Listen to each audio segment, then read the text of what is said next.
የአምላክን ትእዛዝ ነው ማስቀደም ያለባቸው። እሺ ክርስቲያን ጓደኛ የጠየቅ ያለው አስገባኝ። ሰላም አለይኩም ወራህመቱላህ ኡስታዝ። ሰላም አለይኩም። ሰላም ወራህመቱላህ። ደህና ነው ሴዲ? አልሐምዱሊላህ ደህና ነኝ። እንትን ይሄ ነዳጅ ማዳ የሚሰራ ጓደኛ አለኝና ይሰማል አይደል? አዎ ይሰማል። ነዳጅ ሲቀዳ ኦሮሚያ ሲሆን ያዝገባኝ አከም ነገ አማርኛ ነው የሚችለው ፈዩማ ጅራ ኦሮሚ ፈኒ ደንዴሳ ኦኬ ጋፊ ተኮ ሲጋፈቹ ኒ ደንዳሬ ጋፊን ቃው ኦኬ እሺ ጋፊን ኪያ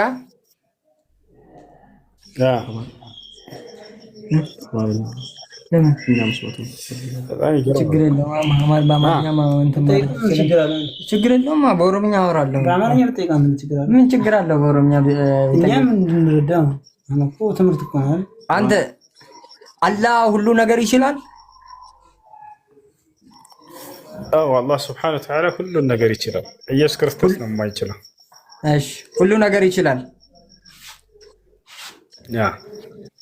አንተ የሱን ስም ጠርተህ የሞቱን ታስነሳለህ?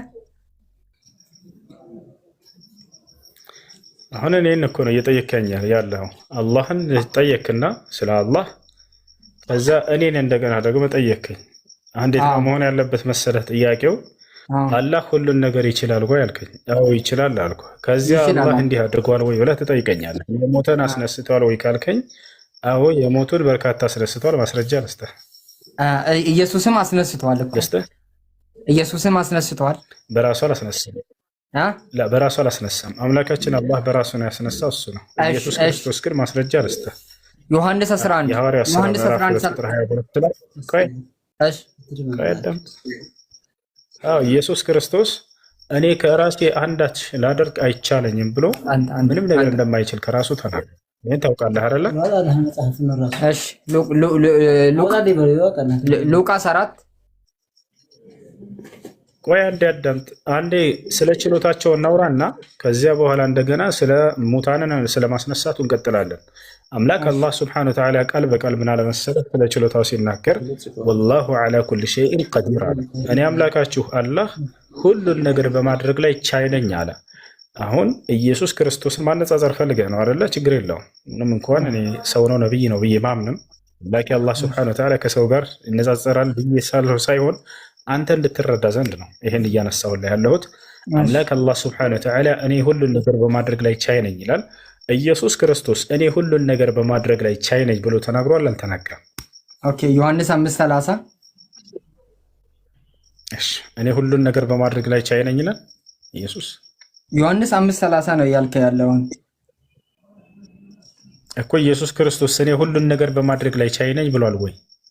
አዎ ይላል። እሺ የቱ ጋር ነው ያለው? ቆላሲያስ 1 ኢየሱስ ክርስቶስ ከተናገረው ነው ያልኩት። ቆላሲያስ 1 ምዕራፍ 15 ኢየሱስ ክርስቶስ ነው ያልኩት። የእግዚአብሔር ቃል ነው። ቆላሲያስ 1:15 የተጠየቀውን መልስና ከዚህ በኋላ ወደ ጳውሎስ ንግግር እንሄዳለን። አምላክ አላህ ሱብሓነሁ ወተዓላ እኔ ሁሉን ነገር በማድረግ ላይ ከአራት ወንጌል ሳይሆን ከሙሉ መጽሐፍ ቅዱስ ይሁን ችግር ከሙሉ መጽሐፍ ቅዱስ ይሁን ችግር የለውም። ጥያቄ ግን ምን መሰለህ? ስለዚህ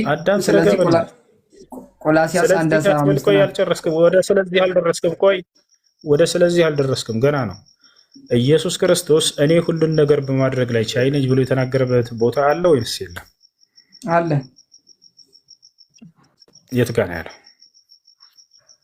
ማቴዎስ 28 ማቴዎስ 28 እሺ ቁጥር 18 ማቴዎስ 28 ቁጥር 18 ላይ ኢየሱስም ቀረበና እንዲህ ብሎ ተናገራቸው፣ ስልጣን ሁሉ በሰማይና በምድር ተሰጥቶኛል። ስለዚህ ሁሉ ቻይ ነው ማለት ነው። ስልጣን ተሰጥቶለታል ማለት ነው። ይችላል። አምላክ ስልጣን ይሰጣል እንዴ? ቆይ ሰጫለው እኮ እንዳውም ይሄ እኮ ከራሱ ምንም እንዳልቻለ አምላክ እንደሰጠው እኮ ነው የሚገልጸው። ስማኝ ያመጣው እኮ ባንተ ማስረጃ የሚሆን ነው። አምላክ ስልጣን ሰጭ ነው ተሰጭ። ቆይ ተረጋበል። ባመጣው ጥቅስ ላይ እናውራ። ስልጣን ተሰጠኝ ይላል ኢየሱስ ክርስቶስ። ሰጪው ማን ነው? ተሰጪው ማን ነው? ሰጪው እግዚአብሔር ለልጁ ነው የሰጠው።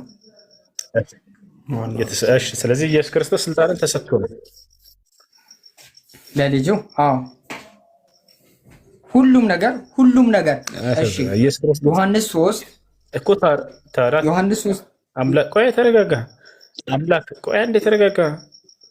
አምላካችን አላህ ሱብሓነሁ ወተዓላ ስልጣን ተሰጥቶ ይመስላል? አሁን እሱ ለማነጻጸር ስለፈለክ ነው። አምላክ ተሰጭ ነው? ላ አይደለም። እርሱ ስልጣንን ሰጭ ነው። አምላካችን አላህ ሱብሓነሁ ወተዓላ ስልጣንን ከማንም የማይቀበል ነው። አንተ ግን አምላክ ብለህ የምታስበው ኢየሱስ ስልጣን የተሰጠ አካል ነው። ስልጣን የተሰጠ አካል አምላክ ሊሆን ይችላል? ሰጪው አምላክ ነው አይደለ? ተሰጪውም አምላክ ነው ብለህ ታምናለህ አንተ? እሱ እኮ ፈጣሪ ነበረ፣ በሰው አምሳያ ነው የመጣ።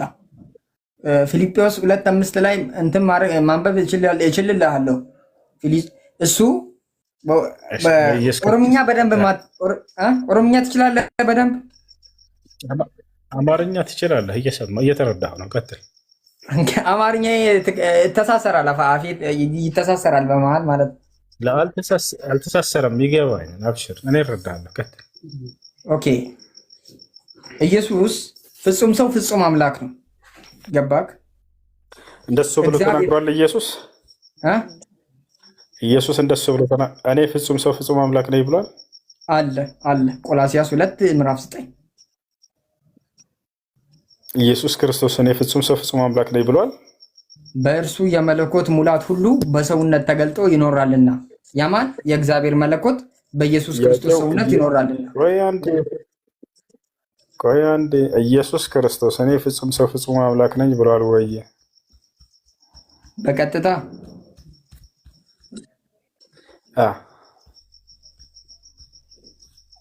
በቀጥታ አላለም፣ ግን ኢንዳይሬክትሊ ብለዋል። እንደምን ብሏል? ኢንዳይሬክትሊ ብለዋል። እንደምን ብሏል? ኢንዳይሬክትሊ እሺ፣ በተዘዋዋሪ ብሏል ማለት ነው። እሺ፣ ቀጥል። ብለዋል። እሺ፣ የቱ ጋር ነው? እንደዚህ አለ እኔ አባቴ ውስጥ አባቴም እኔ ውስጥ፣ በእኔም እመኑ አባቴም እመኑ። ለምን አባቱ አሁን ለአባቱ ብቻ ነው እንትን የምትሉ ማለት ነው እናንተ ማለት ነው። ማመን አምላኩ ማለት ነው እናንተ ማለት ነው። ለአባቱ ብቻ ነው እንትን የምትሉ የምትንበረከኩ። ለኢየሱስ ክርስቶስ አምላክ ኢየሱስ ክርስቶስ አምላኬ ብሎ ራሱ ጋር አምላክ እንዳለው ተናግሯል። እሱን አታውቅም? እሺ እሱ እኮ አምላክ ነው። አሁን ቆይ መስረጃ ማለት ነው። አምላክ እንዳለው አስተምሯል እያልኩህ ነው። ይሄን ታውቃለህ አታውቅም? የላከ ማን ነው? በሰው አምሳያ ነው የመጣው። አምላክ አለው አልካድኩም። እኔ ግን አብ ወልድ መንፈስ ቅዱስ አምድ አምላክ። አንተ አሁን ስጋ የለም። አሁን ስለኔ ሳይሆን እያወራን ያለ ነው። ስጋ የለክም። አንተ ስጋ የለክም አለኝ። ነፍስ የለክም፣ መንፈስ የለክም አለኝ። ሁሱ ሶስት ሰው ነው። ታዲያ አሁን ሶስት ሰው ነው ካንተ። እኔ ስጋዬ ብቻውን ሁሱ አይባልም። ቆይ አዳምጥ። እሱ ምሳሌ እንደማያስገድ ላስረዳ። አብ ወልድ መንፈስ ቅዱስ ሶስት የተለያዩ አካሎች ናቸው። እኔና መንፈሴ ግን የተለያዩ ናቸው ወይ? ላይ የተለያዩ አይደለም። እሺ ለየብቻቸው ራሳቸውን የቻሉ ሁሱ ናቸው ወይ? መንፈሴ ሁሱ ይባላል ወይ? አይምሮ ሁሱ ይባላል ወይ? ለሁሱ አይባልም። የሁሱ ነው የሚባሉት እነርሱ። ስላሴ ላይ ግን ያለው ሌላ ታሪክ ነው። ስላሴ ግን ላይ ሌላ ታሪክ ነው። ኢየሱስ ራሱን የቻለ ማንነት አለው። አብ ራሱን የቻለ ማንነት አለው። መንፈስ ቅዱስ ራሱን የቻለ ማንነት አለው። ሶስቱም ሶስት አካሎች ናቸው። እኔ ግን ሶስት አካል የለኝም፣ አንዲት አካል ነች ያለች። አየህ አይደለ? በእኔ ምሳሌ ማድረግ አትችልም ማለት ነው። አንተ አብ ራሱን የቻለ አምላክ ነው ብለህ ታምናለህ። ወልድ ራሱን የቻለ አምላክ ነው ብለህ ታምናለህ። መንፈስ ቅዱስ ራሱን የቻለ አምላክ ነው ብለህ ታምናለህ አይደለ? ወይንስ ሶስቱም አንድ አምላክ ናቸው? ሶስቱም አንድ አምላክ፣ ሶስቱም አንድ አምላክ። ስለዚህ አንዱ ብቻውን ተነጥሎ ያለ ሌላው ብቻውን አምላክ ሊባል አይችልም ማለት ነው። ካልተደጋገፉ አይችልም። አላሁ አክበር፣ አላሁ አክበር። አንዱ ብቻውን ተነጥሎ ብቻውን አምላክ ነው ማለት አይቻልም። የግድ ሶስቱም አብረው መደራረብ አለባቸው። አስባቸው። ተደራርቦ የሚቆም አምላክ የለም። ቆም ብለህ አስብ። ተደራርቦ የሚቆም አምላክ የለም። ካልተደራረበ አምላክ ነው ሊባል የማይችል ከሆነ ስህተት ነው። አምላክ ራሱን ችሎ የሚቆም ብቸኛ አምላክ ተብሎ የሚገለጽ ነው። አምላክ አላህ ሱብሓነሁ ወተዓላ ለምን አታመልኩ? ማንም አጋር የለኝም ብሎ ቃል በቃል ይነግራቸዋል። ኸልቀ ሰማዋቲ ወልአርዲ ወላ ኸልቀ አንፉሲሂም። ውሸት ምድርን ስፈጥር ያው እያነበብኩልህ ውሸት። ስማ ዘፍጥረት ምዕራፍ 1 ቁጥር 26 እግዚአብሔር ሰውን ሲፈጥር ኑ እንደ አምሳችን እንደ መልካችን ሰውን እንፍጠር። ማን ነው ያለው? ቢሃንድ ወልድና መንፈስ ቅዱስ አለ።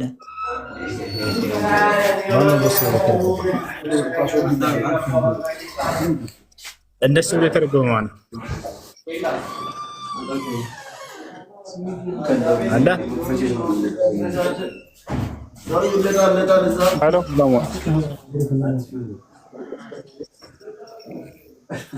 ሄሎ ምን ይሻላችኋል ቅዱሳን? እኔ ሊጠይቅ ሁሴን ወረፋ እየጠበቅኩ ነው። ሀቢቢ አልቆይም። እሺ ዋለይኩም ሰላም። ቀጥሉሽ። አሁን ጥያቄ መልስልኛ። አንተ ሰውዬ እባክህ አሁን ጥያቄ መልስልኝ። አንዋር አንዴ ቆይ። እሺ ጥያቄ በቃ ጥያቄው የሚሰጥ ይሄንን አብራራልኝ። የቱ ነሽ? አላህ 99 ስም አለው። ከነዛ አንዱ እኔ መጀመሪያውና መጨረሻው ፊተኛና ኋለኛው እኔ ነኝ ይላል አላህ። ፊተኛና ኋለኛው መጀመሪያና መጨረሻ ማለት ነው። በፊትም የነበረ አሁንም የሚኖር ዘላለማዊ የሚኖር ማለት ነው። እኔ ነኝ ይላል። እውነት ነው።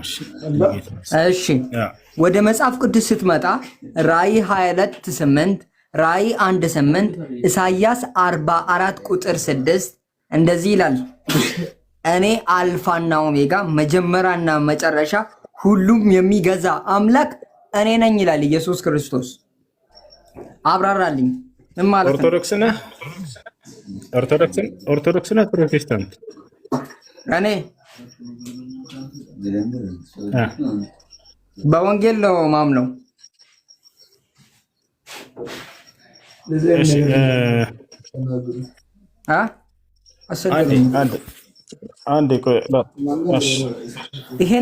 ይሄንን ሶስት ጥቅስ ብቻ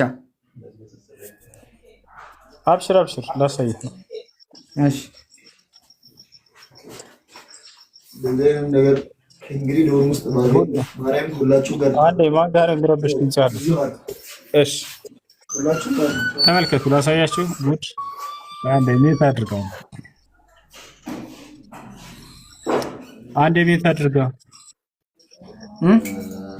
ሁሉን የሚገዛ የተባለው አንደኛ አብ ነው። ነገር ግን ሰይጣን ራሱ ሁሉን የሚገዛ ተብሏል መጽሐፍ ቅዱስ ላይ። ብርቅ አይደለም ይሄ። ተመልከቱ፣ ላሳያችሁ።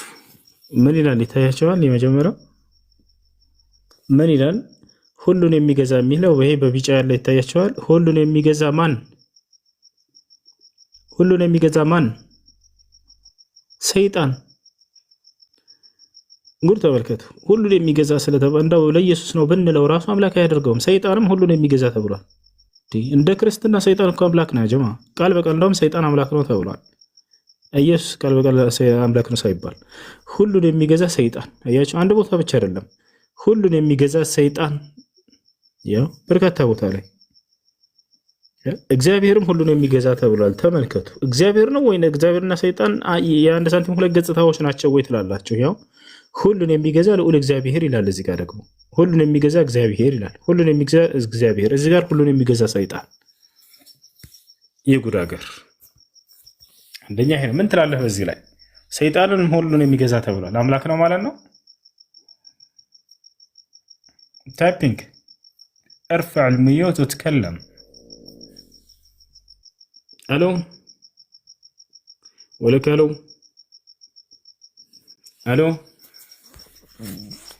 هالو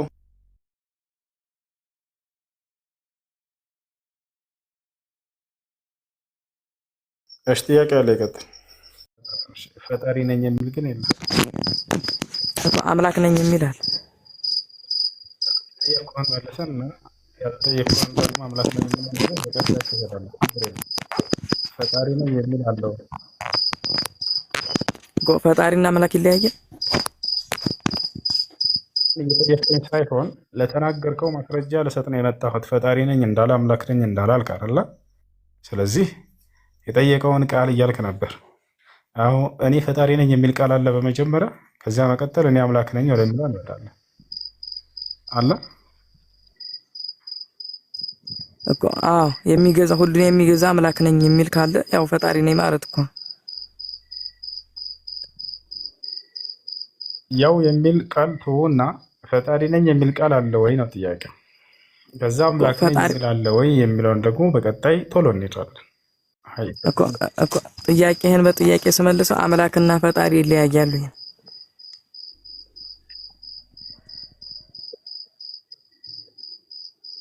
ስለዚህ ቃሉ የለም ፈጣሪ ነኝ የሚለው አይደለ? ግን በጣም አምላክ ነኝ የሚል ስላለ እሱ ፈጣሪ ነኝ የሚለውን ይተካል ነው ሐሳብ አይደለ? አዎ ትክክል።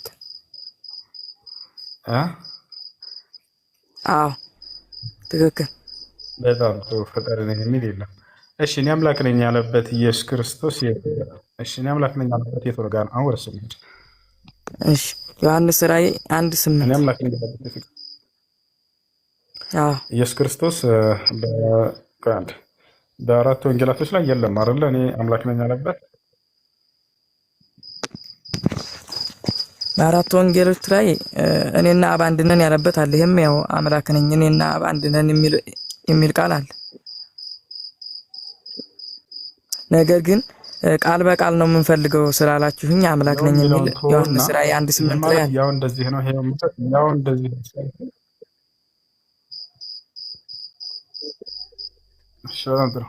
እኔ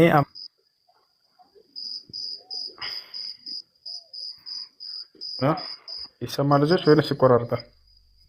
ይቆራረጣል። ከኔ ነው የሚቆራረጠው። አሁን ይሰማል? አሁን ይሰማል። ይሰማችኋል? መልካም። እዚያ ጋር ያን ቃል እየተናገረ ያለው ኢየሱስ ክርስቶስ ነው። አዎ ቁጥር 7 ላይ ማወቅ ይቻላል። ቁጥር 7 ላይ ማየት ይቻላል። ቁጥር 7 ላይ እኔ አምላክ ነኝ የሚል ቃል የለም።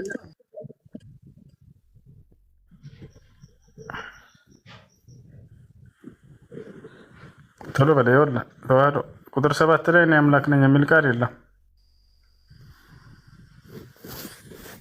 ቁጥር 7 ላይ ኢየሱስ ክርስቶስ መሆኑን ለማስረዳት ነው እንጂ ቁጥር 8 ነው አምላክ ነኝ የሚለው። አሁን ቀጥታ ቁጥር 8 ላይ እንሄዳለን። እሺ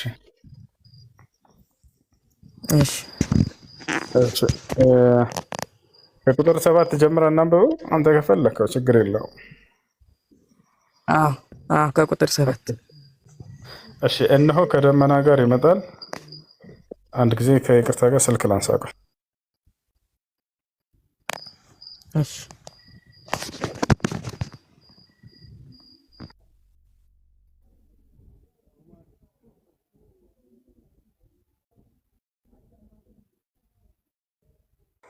አላወኩም።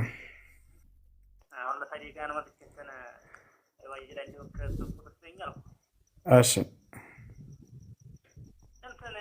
በጣም ቁርአን ለማሐፈዝ ምራር ነበረኝና በጣም ትግል አበዛለሁ።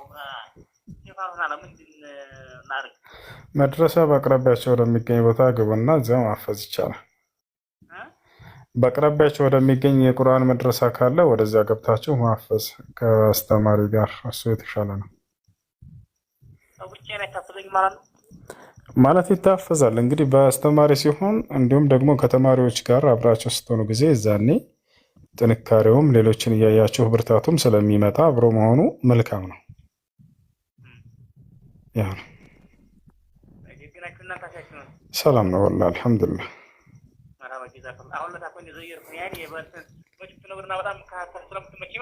መርሐባ መርሐባ ሹክራን ወንድሜ መርሐባ እሺ መርሐባ እሺ ቁጥር 7ን እናንብብልህ። አላህ ተዋህዶ አለሁ እሺ ቁጥር 7 ላይ እነሆ ከደመና ጋር ይመጣል ዓይንም ሁሉ የወጉትም ሁሉ ያዩታል ይላል። የተወጋው አምላክ ነው ወይንስ ሰው? ኢየሱስ ክርስቶስ። ማን ነው? ኢየሱስ ነው አይደለም፣ ሳይሆን አምላክ ነው የተወጋው፣ ሰው ነው የተወጋው? አምላክ በስጋ አምላክ በስጋ የሚል የለማ። አይ ኢየሱስ ክርስቶስ ምድር ላይ የተሰቀለው የሞተው የተቀበረው በስጋ ነው። ለዛ ነው በስጋ ያልኩ። አምላክ በስጋ የሚል የለም መጽሐፍ ቅዱስ ላይ። ከየት ነው የመጣው? አለ በስጋ ሞተ ይላል። በስጋ ሞተ የሚል አለ። አልጠየቅኩም። አምላክ በስጋ ነው ያልኩት እኮ። ኢየሱስ ክርስቶስ የተወጋው በስጋ ነው በመለኮት አይደለም ለማለት ነው። አምላክ በስጋ የሚል ቃል አለ ወይ መጽሐፍ ቅዱስ ላይ ነው?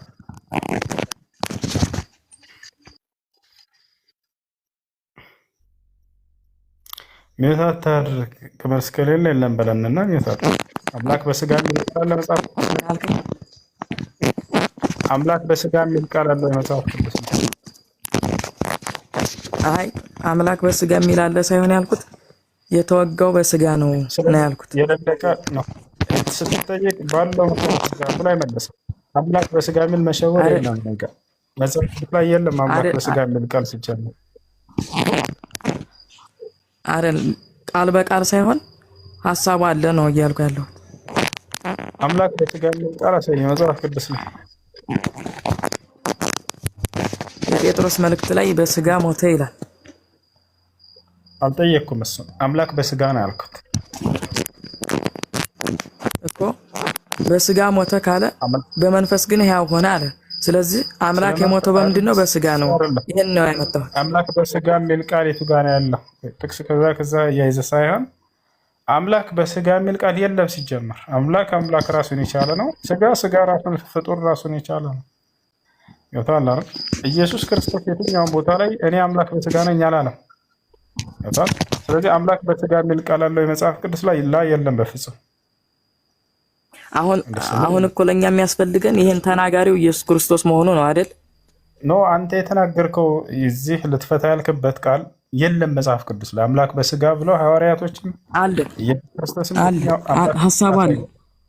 አምላክ በስጋ የሚል ቃል አሳየ። ሐሳቡን ሳይሆን የፈለኩት ቃል ሐሳቡ አለ። አታዳምጥም እንዴ? የተናገርከው ቃል አለ መጽሐፍ ቅዱስ ላይ ወይስ የለም? አምላክ በስጋ የሚል ቃል ሐሳቡ አለ። ቃሉን ነው የፈለኩት። አንተ ከዛ አረዳድህን ሳይሆን የምፈልገው ያንተን መረዳት ሳይሆን አምላክ በስጋ ብሎ የሚል ቃል አለው የመጽሐፍ ቅዱስ ላይ ነው። ቃል በቃል አምላክ በስጋ የሚል ላይኖር ይችላል። ነገር ግን ሐሳቡ አለ። አምላክ በስጋ እንደሞተ ስለዚህ የሌለ ነገር አትናገር። እንደሱ የሚል የለም። ስለዚህ እዚህ ቦታ ላይ ሐሳቡ አለ እያልኩ። እሺ ሐሳቡ የቱ ጋር ነው ያለው? የጴጥሮስ መልእክት ላይ አለ። እሺ አምላክ በስጋ ይላል እዚያ ላይ። በስጋ ሞተ በመንፈስ ግን ሕያው ሆነ ይላል። አንተም እኮ እንደዛው ነው። አንተ ስትሞት ምንህ ነው የሚሞተው? ምንህ ነው የሚሞተው? አንተ ስጋ አይደለ? ተዋህዶ ስጋና ነፍሴ ሲለያይ ሞትኩ ይባላል። ኢየሱስ ክርስቶስም ልክ እንዳንተ ነው አይደለ የሆነው? ስጋና ነፍስ ነው የተለያየው አይደለ? አይደለም። ስጋና ነፍሱን ቢለያይ በመለኮት ግን ሕያው ነው። በመለኮት ሕያው ሆነ የሚለውን አሳየኝ። እኮ በመንፈስ ማለት ምን ማለት ነው? በመለኮት ሕያው ሆነ የሚለውን አሳየኝ። አንተም በመንፈስ ሕያው ትሆናለህ፣ አትሞት። ስጋ ነው የሚሞተው ሲጀመር እኮ እሱ ልክ ነህ። ነገር ግን የኢየሱስ ክርስቶስ በመለኮት ነው። ምክንያቱም ኢየሱስ ክርስቶስ የሚለውን አሳየን ና እንደዚህ ያልኩ ለምንድን ነው? ኢየሱስ ክርስቶስ መለኮት እንዳለው ይናገራል መጽሐፍ። በመለኮት የሆነ የሚል ቃል አሳየ እኮ። እሺ አዳምጠኛሽ። ኢየሱስ እኮ በዛው ላይ እየጠየቅኩህ ነው። እንዳላዳመጥኩህ አታድርግ እንጂ በመለኮት ሕያው ሆነ አልከን አይደለ? በመለኮት ሕያው ሆነ የሚል ቃል አለ መጽሐፍ ቅዱስ ላይ። እሱ ካለ አሳየን እኮ። ላሳየህ ነው። ቆይ እሺ ኢየሱስ ክርስቶስ ምዕራፍና ቁጥሩን ንገረኝና በመለኮት ሕያው ሆነ የሚለውን ለያሁን። እሺ አንዴ ቆይ። ኢየሱስ ክርስቶስ መለኮት እንዳለው ታውቃለህ አይደል? በመጽሐፍ ቅዱስ ኢየሱስ ክርስቶስ መለኮት አለኝ ያለበትን አሳየን። ችግር የለም። የት ጋ ነው ያለው? አንዴ ጠቅሰህ ልስጥህ። አንዴ ቆይ። አየሽ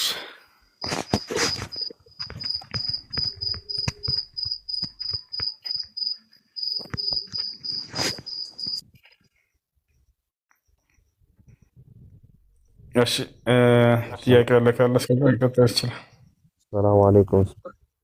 ወአለይኩም ሰላም ወራህመቱላህ። ሰላም እንዴት ነህ? ወላሂ አልሐምዱሊላህ። ዛሬ እድል አገኘሁ አልሐምዱሊላህ። ጥያቄ ነበረኝ። እሺ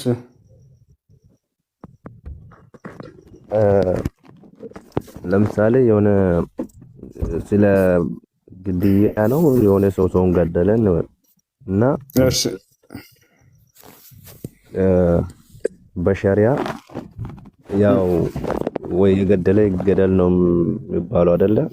በሸሪያ ከሆነ እና ደግሞ ብዙ እንትን አለው ወይ ደግሞ በካሳ ምናምን አለው። እሺ ወንድም ጥያቄን ጠይቅና ለመለስልኝ። እሺ ልቀጥል። እሺ ኢየሱስ ክርስቶስ እኔ መለኮት አለኝ ያለ የቱ ጋር ነው? እሱ ልታነሳ ነው አይደል? እሺ ቅዱስ ጳውሎስ የተናገረው አለ ቆላስይስ። ቆይ ኢየሱስ ክርስቶስ እኔ መለኮት አለኝ ብሏል ወይ ስለ አዎ ብሏል ማለት ታበቃለህ። የቱ ጋር አይ ጳውሎስ አንዴ ተረጋጋ፣ ቀስ በል።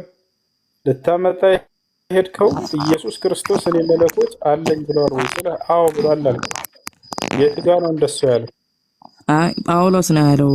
ጳውሎስ ነው ያለው የተናገረው። ኢየሱስ አላለም አይደለ? እንጂ ኢየሱስ አላለም። ኢየሱስ ክርስቶስ ስለ መለኮት ባይናገርም ነገር ግን ጳውሎስ ተናግሮታል። በጣም ጥሩ እናመሰግናለን።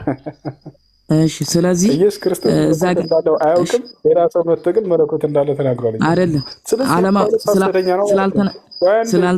ስላልተናገረ ሐሰተኛ ነው ማለት ቆይ እንዳዳምጥ እንጂ ጳውሎስ ሐሰተኛ ነው ማለት ነው። ኢየሱስ አልተናገረም ማለት ግን ጳውሎስ ተናግሯል አለና አያችሁት አይደለ? ጳውሎስ እንዳሳታችሁ ከዚህ መረዳት ትችላላችሁ። አንዴ አልተናገረም ማለት አያውቅም ማለት እኮ አይደለም። የቱ ጋር ነው ኢየሱስ ክርስቶስን መለኮት አለኝ ብሎ የተናገረው? አይ ሳይሆን አያውቅም ማለት አልተናገረም ማለት አያውቅም ማለት አይደለም። ማን ነው እንደሱ ያለ? ማን ነው እንደሱ ያለ? ሰላም አለይኩም። ይሄ እኮ መባል አይጠበቅበትም ወንድማችን። አንዴ ጭራሽ ሁሉንም መባል አይጠበቅበትም ከተናገራችሁ በኋላ አይደለም። ሳያውቅ ኢየሱስ ክርስቶስ ይሄን ነገር ሳያስተምር ሌላ ሰው መጥቶ ስለ ኢየሱስ አይ መለኮት አለላችሁ። ቆይ አንዴ ተረጋጋ። ሐሰተኛ መሆኑን ትረዳላችሁ ማለት ነው። ለምሳሌ ቆይ አንዴ ለምሳሌ እኔ ስለ ፊዚክስ ስላላወራው ፊዚክስ አላውቅም ማለት አይደለም። አይደለም አሁን ጥያቄያችን ስለ መለኮት ኤግዛምፕል ነው የሰጠው። ኤግዛምፕል ስለ መለኮት አይሰጥም በሰው ይሄ እዛ ቤተክርስቲያን የተለመደበት ቦታ ሙስሊሞች ጋር ያለው አይደለም። ቆይ አንዴ አዳምጥ እንጂ ተረጋጋ። ኢየሱስ ስለ መለኮት የሚያክል ከባድ ነገር እያወራ ሰውዬ እዛ ፊዚክስ ብሎ ምሳሌ ይሰጣል። እዛ ይመጣል ስለ መለኮት ያክል እያወራ በእንቁላል በጨረቃ በፀሐይ ምናምን ምሳሌ። ይሄ ሙስሊሞች ጋር አያስኬድም። ገብቷል? ቆይ እንዳዳምጥ እንጂ ስለ አምላክ እዚያው ጋር በግልጽ መቀመጥ አለበት። ኢየሱስ ክርስቶስ መለኮትን ያክል ስለ መለኮታዊ ጉዳይ እኮ እያወራን ነው። መጥቀመጥ አይጠበቅበትም ትላላችሁ እንደ ስለ አምላክነት ጉዳይ ቀላል ነገር ነው። እንደዛ ሳይሆን ሰው ረጋ በልና እንዴ ኢየሱስ ክርስቶስ የተናገረበት ቦታ አለ ወይ ስልህ የለም አልክ። ግን ጳውሎስ የተናገረበት ቦታ አለ። ማን ነው ትክክለኛው? አሁን መለስ። እሺ ኢየሱስ ክርስቶስ እኔ መለኮት አለኝ የሚል ቃል በቃል ወርድ ላይ ይናገር ይችላል። ነገር ግን ስላልተናገረ አያውቅም ማለት አይደለም። አሁን ጥያቄውን መልስ። ትክክለኛው ጳውሎስ ነው ወይንስ ኢየሱስ ክርስቶስ ነው? ጳውሎስ እኮ የጻፈው መንፈስ ቅዱስ የገለጠለትን ነው። ማስረጃ መንፈስ ቅዱስ ገልጦልኝ ነው የጻፍኩት ያለበትን። እሺ መጽሐፍ እሺ በመንፈስ ቅዱስ ተናርተው ተናገሩ ይችላል መጽሐፍ። የጠየኩትን ይተውና ሌላ ነገር አይደለም ከጻፉት ውስጥ እንዳዳምጠ በመንፈስ ቅዱስ ምሪት ነው የጻፍኩት ያለበት ጳውሎስ አለ ወይንስ የለም? እሱን እኔ እንጃ። ነገር ግን በመንፈስ ቅዱስ መጽሐፍ ቅዱስ በመንፈስ ቅዱስ እንደተጻፈ ይናገራል። አጠቃላይ መጽሐፍ ቅዱስ እኔ እንጃ ነው ያዘ። አይ ሙሉ መንፈስ ቅዱስ ምሪት ነው የጻፈው ጳውሎስ አለ። የቱ ጋር ነው ያለው? እኔ እንጃ አይደለም ዳህብለ ለቆት እንዳለ መጽሐፍ ቅዱስ ቆይ አይደለም እያስወራኸኝ እኔንም አንድ እንዳላስወራህ አታድርግ። እያወራህ እኮ ነው የተጠየቀውን እየመለስክ ነው። አሁን ለተጠየቅ ነው ጳውሎስ በእኔ ላይ መንፈስ ቅዱስ ያለ ይመስለኛል ብሎ እንደተናገረ ታውቃለህ? አታውቅም? እርግጠኛ አልነበረም። አሁን ወደ ሌላ ርዕስ አንግባና ወደ ሌላ ርዕስ በጳውሎስ ላይ ስላለው መንፈስ ቅዱስ እያወራን ነው። ሌላ ርዕስ አይደለም። አሁን ነው እድል ስጠኛ እኔንም ዝም ብለህ ፖለቲካ ለመስራት አትችልም። ራሱ ፖለቲካ ለመስራት መስራትም አልፈልግም። ጳውሎስ ስላለው መንፈስ ቅዱስ እያወራን ነው አይደለ? ሌላ ርዕስ አንግባል። አልገባም። እዛው ላይ ቆይ አንዴ ሰዓት ስለሌለኝ ወደ ሌላ ርዕስ አታዳምጥም? እኔ እኮ እያዳመጥኩ ነው። ሰዓት ስለሌለኝ አታዳምጥ። በመንፈስ ቅዱስ ምሪት ነው የጻፍኩት ያለበትን ጳውሎስን አሳየንሽ። የለም አልከሽ ተነሽ። የለም አላልኩም አላልክም? እንደ ቀደም እየሰማሁ የለም አይደለም ያልኩት ካላሳየንሽ እንደሱ ያለበት ችግር የለም። አሁን ቆይ አይደለም ወደ ሌላ ርዕስ እየገባን ስለሆነ ተናጋሪው ኢየሱስ ክርስቶስ አይደለም። ጳውሎስ እኔ በመንፈስ ቅዱስ ምሪት ነው የጻፍኩት ያለበት አለ ወይንስ የለም? ቆይ አንዴ እኔንም ብታዳምጥ ደስ ይላል። ቀጥታ መልስ አለ ስላልክ አንተ ነህ ወደዚህ ርዕስ ራስ ያስገባኝ አይደለ? ከዛ በኋላ በገና አውጡኛ ትበል አትወጣም ከዚህ። ኢየሱስ ማን ነው? ጳውሎስ እኔ በመንፈስ ቅዱስ ምሪት ነው የጻፍኩት ያለበት ቦታ አለ? ያለበት ቦታ ሊኖር ይችላል ላይኖር ይችላል። ነገር ግን መጽሐፍ ማስረጃ አስጠንሽ እኔ አይደለም እርግጠኛ አይደለሁም። ነገር ግን መጽሐፍ ቅዱስ አጠቃላይ በመንፈስ ቅዱስ ተነርቶ የጻፉት እንደሆነ ግን ተጽፏል። በጣም ጥሩ። መጽሐፍ ቅዱስን ከጻፉ ሰዎች እኔ በመንፈስ ቅዱስ ምሪት ነው የጻፍኩት ብሎ የተናገረ አንድ ጸሐፊ ስጠኝ። አጠቃላይ መጽሐፍ ቅዱስ የተጻፈው እኔ የጠየቅኩህን መልስ። ከመጽሐፍ ቅዱስ ጸሐፊያን መካከል አንደኛ እኔ አዳም ጥረገው እኔ የጠየቅኩህን ነው የምትመልሰው። ወዴት እንደምትሄድ አውቀዋለሁኝ። አይደለም ዘራ ራሱ በመንፈስ ቅዱስ ምሪት ጻፈን የሚል የለም። ወረዛ ይላል። እሺ ወደ እሱ እንሄዳለን። አዳምጠህ ከመጽሐፍ ቅዱስ ጸሐፊያን አንድ ሁለት አልጠየቅኩም። አንድ እኔ በመንፈስ ቅዱስ ምሪት ነው የጻፍኩት ይሄን መጽሐፍ ያለ አንድ ጸሐፊ አለ ወይንስ የለም?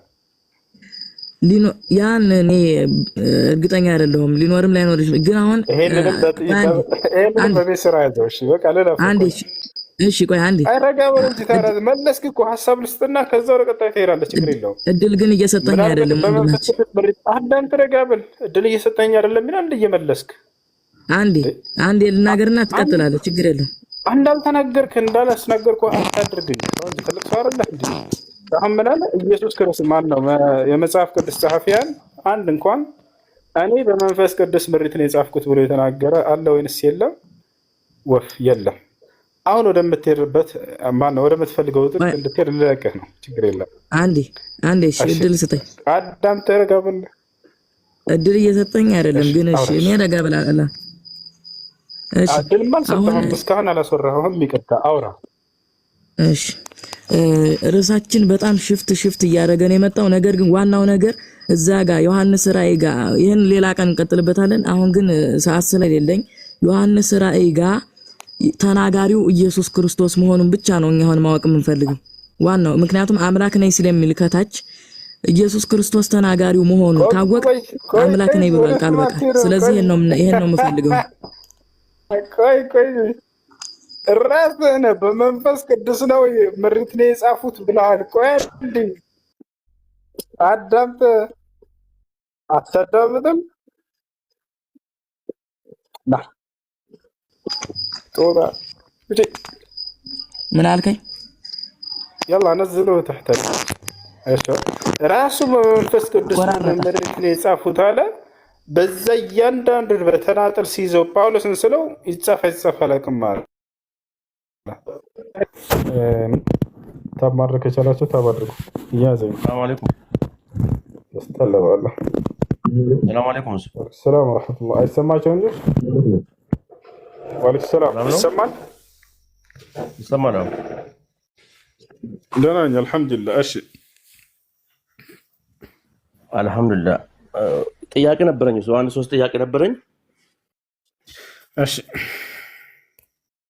አንደኛው ባለፈው አመት ረመዳን ውስጥ እርጉዝ ነበረች ከዛ በኋላ አንድ 5 ቀን ጾማ አመሟትና ትታ እንትን አለች አሁን ደግሞ ቀዳውን አወጣለሁ ብላ ያጠባች ነች ከዛ በኋላ አሁንም አቆመች አመማትና ይሄ ምን ማድረግ አለብኝ ብዬ ነው እሺ በሚሻላት ጊዜ ጠብቃ ቀዷ ማውጣት አላህ Subhanahu Wa Ta'ala በቁርአን ላይ ሲናገር فمن كان منكم مريضا او على سفر فعدة من ايام اخرى ከእናንተ በጾም ቀን የታመመ ሰው ካለ ወይንም ጉዞ ላይ የሆነ ሰው ካለ በሌላ ቀን ቆጥሮ ቀዷ ያውጣ ብሎ ተናግሯል እሺ መርሃባ ሌላ ደግሞ አንድ ሰው ጀማዓ ሰላት ላይ ፋቲሃ ሳይቀራ ሩኩይ ላይ ሄዶ ኢማሙን ከደረሰ ፋቲሃ ስላልቀራ ያ ሰላት ሙሉ ነው የሚሆነው በዕሉሞች መካከል ሁለት ሐሳብ አለ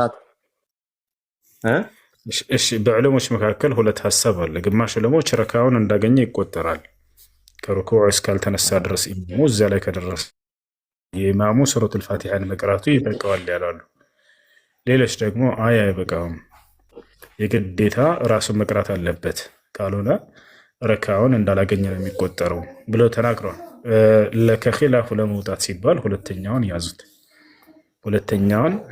ያዙት እሺ መርሃባ ሌላ ደግሞ ሱቢ ሰላት ላይ አሁን አላህ ሲወፈቀን መስጊድ እንሄዳለን ኢንሻአላህ ከዛ በኋላ ሱና የሚሰገደው ታያታለ መስጊድ የሚሰገደው አለ ለምሳሌ እኔ መስጊድ እንደገባው ኢቃማ ተደረገ ኢቃማ ከተደረገ በኋላ ዋጅቡን ከሰገድኩት በኋላ ካሰላመጥኩ በኋላ አንዳንድ ሰው ተነስቶ ሱናውን ይሰግዳል ከኢቃማ በኋላ ሱና መስገድ ይበቃል ወይስ አይበቃም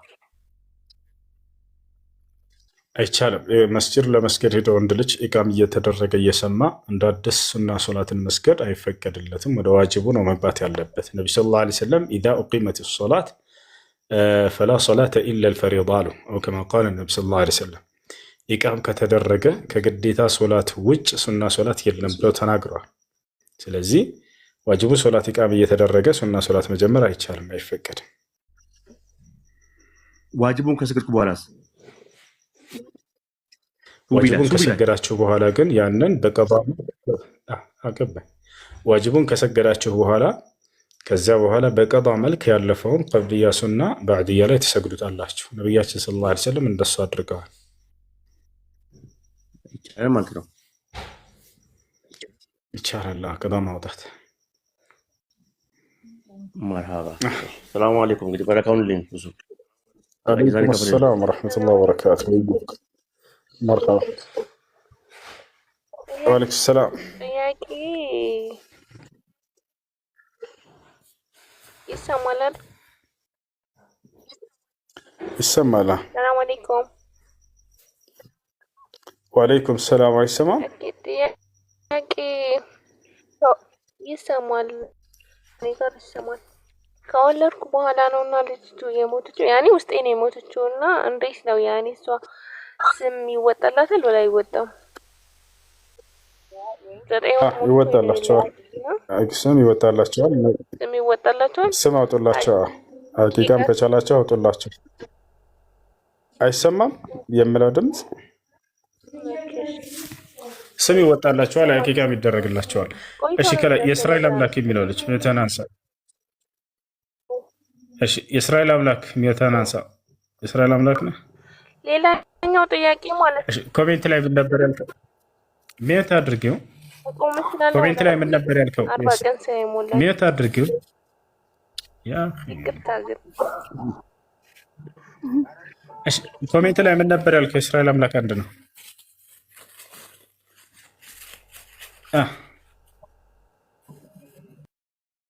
ኮሜንት ላይ ምን ነበር ያልከው? ወረድክሳ እጌታ ሰው እጌታ ሰው።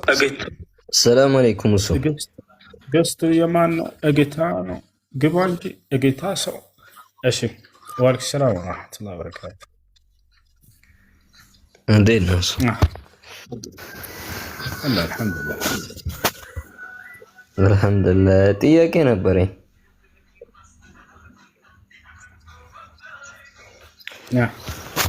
ይሰማል? አዎ ይሰማል።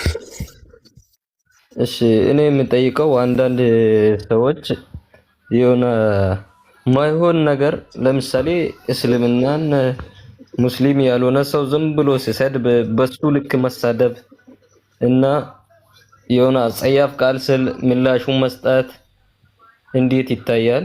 እሱ አንደኛ ጥያቄ ነው። እሺ አዳም በመልሶና አንዴ ቀጣይ ሁለተኛ ሳትሄድ ሽሜት አድርገው በሃይማኖታዊ ንጽጽር ስም የሚሳደቡና የሚዘልፉ ሰዎች ሊያጋጥሟቸው ይችላሉ። እኛም በእነርሱ ልክ እንስደባቸው ወይ? ላ አይቻልም። ነቢያችን ሰለላሁ ዐለይሂ ወሰለም ሐዲስ ላይ ወላ ተሱበነ አሐድን አሉ፣ አንድንም ሰው ቢሆን እንኳን አትስደብ አሉ። በሌላ ሐዲስ ላይ ነቢዩ ሰለላሁ ዐለይሂ ወሰለም አሕሲን ኢላ መን አሳአ ኢለይክ፣ ወደ አንተ ክፉ የሰራብህን ሰው አንተ ወደ እርሱ መልካም ስራለት አሉ። አላህ በቁርአን ላይ ሲናገር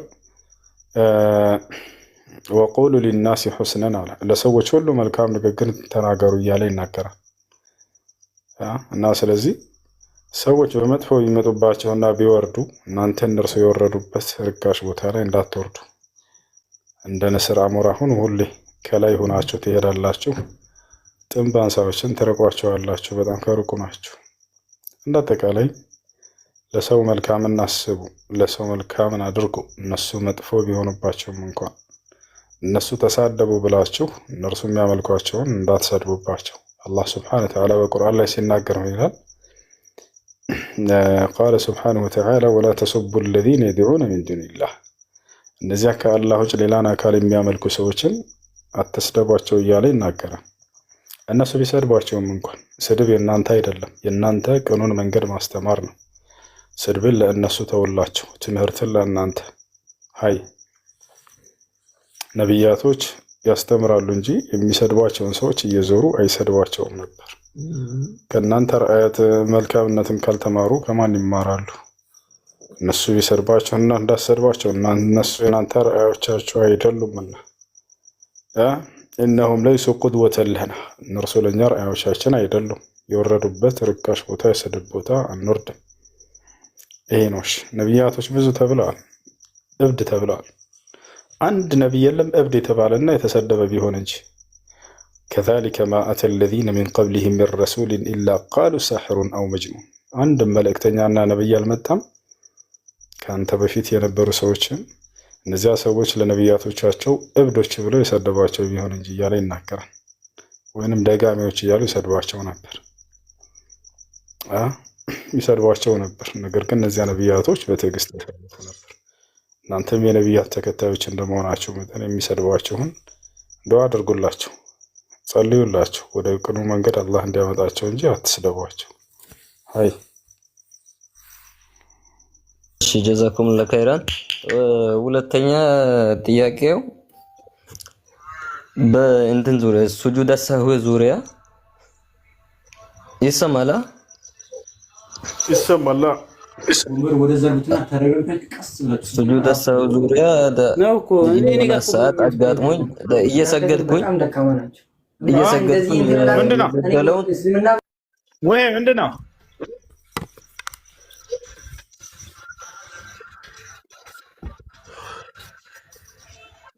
ልጆች ከሚረብሽ ቦታ ራቁት። አሁን እኮ የነገርኩህ። እሺ ከሚረብሽ ቦታ ምድር ነው የምንነግርህ። ትክክል ባይሆንም ትክክል ቢሆንም መከተል አለብህ እኮ። አሃ እሺ በቃ አሁን ገብቶኛል።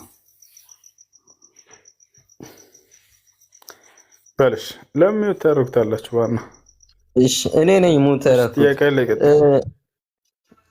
እኔ አልጨረስኩም ሙሱ። በልሽ እየሰማ ነው። እሺ እየሰገድኩኝ የሆነ ቀን ያጋጠመኝ ነው። አንድ ረካ ረሳሁኝ። ሁለተኛ ተነስቼ ረካው ከሞላው በኋላ ሱጁድ ሳይሆን ረሳሁት። እንደዚህ አይነት ነገር ሲያጋጥም ምንድን ነው የምናደርገው?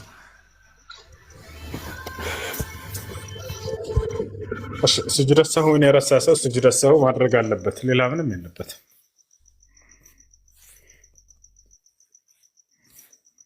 ኩም ለከይረን በያክ እሺ አለይኩም ሰላም ወራህመቱላህ። ጥያቄ ሐቂቃ ለሙስሊም ለክርስቲያን ባርድ ምን ችግር አለው? ቤተሰቦቼ ክርስቲያን ስለሆኑ ነው። ሐቂቃ እርደሽ ለነሱ እንዲበሉ ማድረግ ችግር የለም። ችግር የለም። እሺ አመሰግናለሁ። ሰላም አለይኩም ወራህመቱላህ።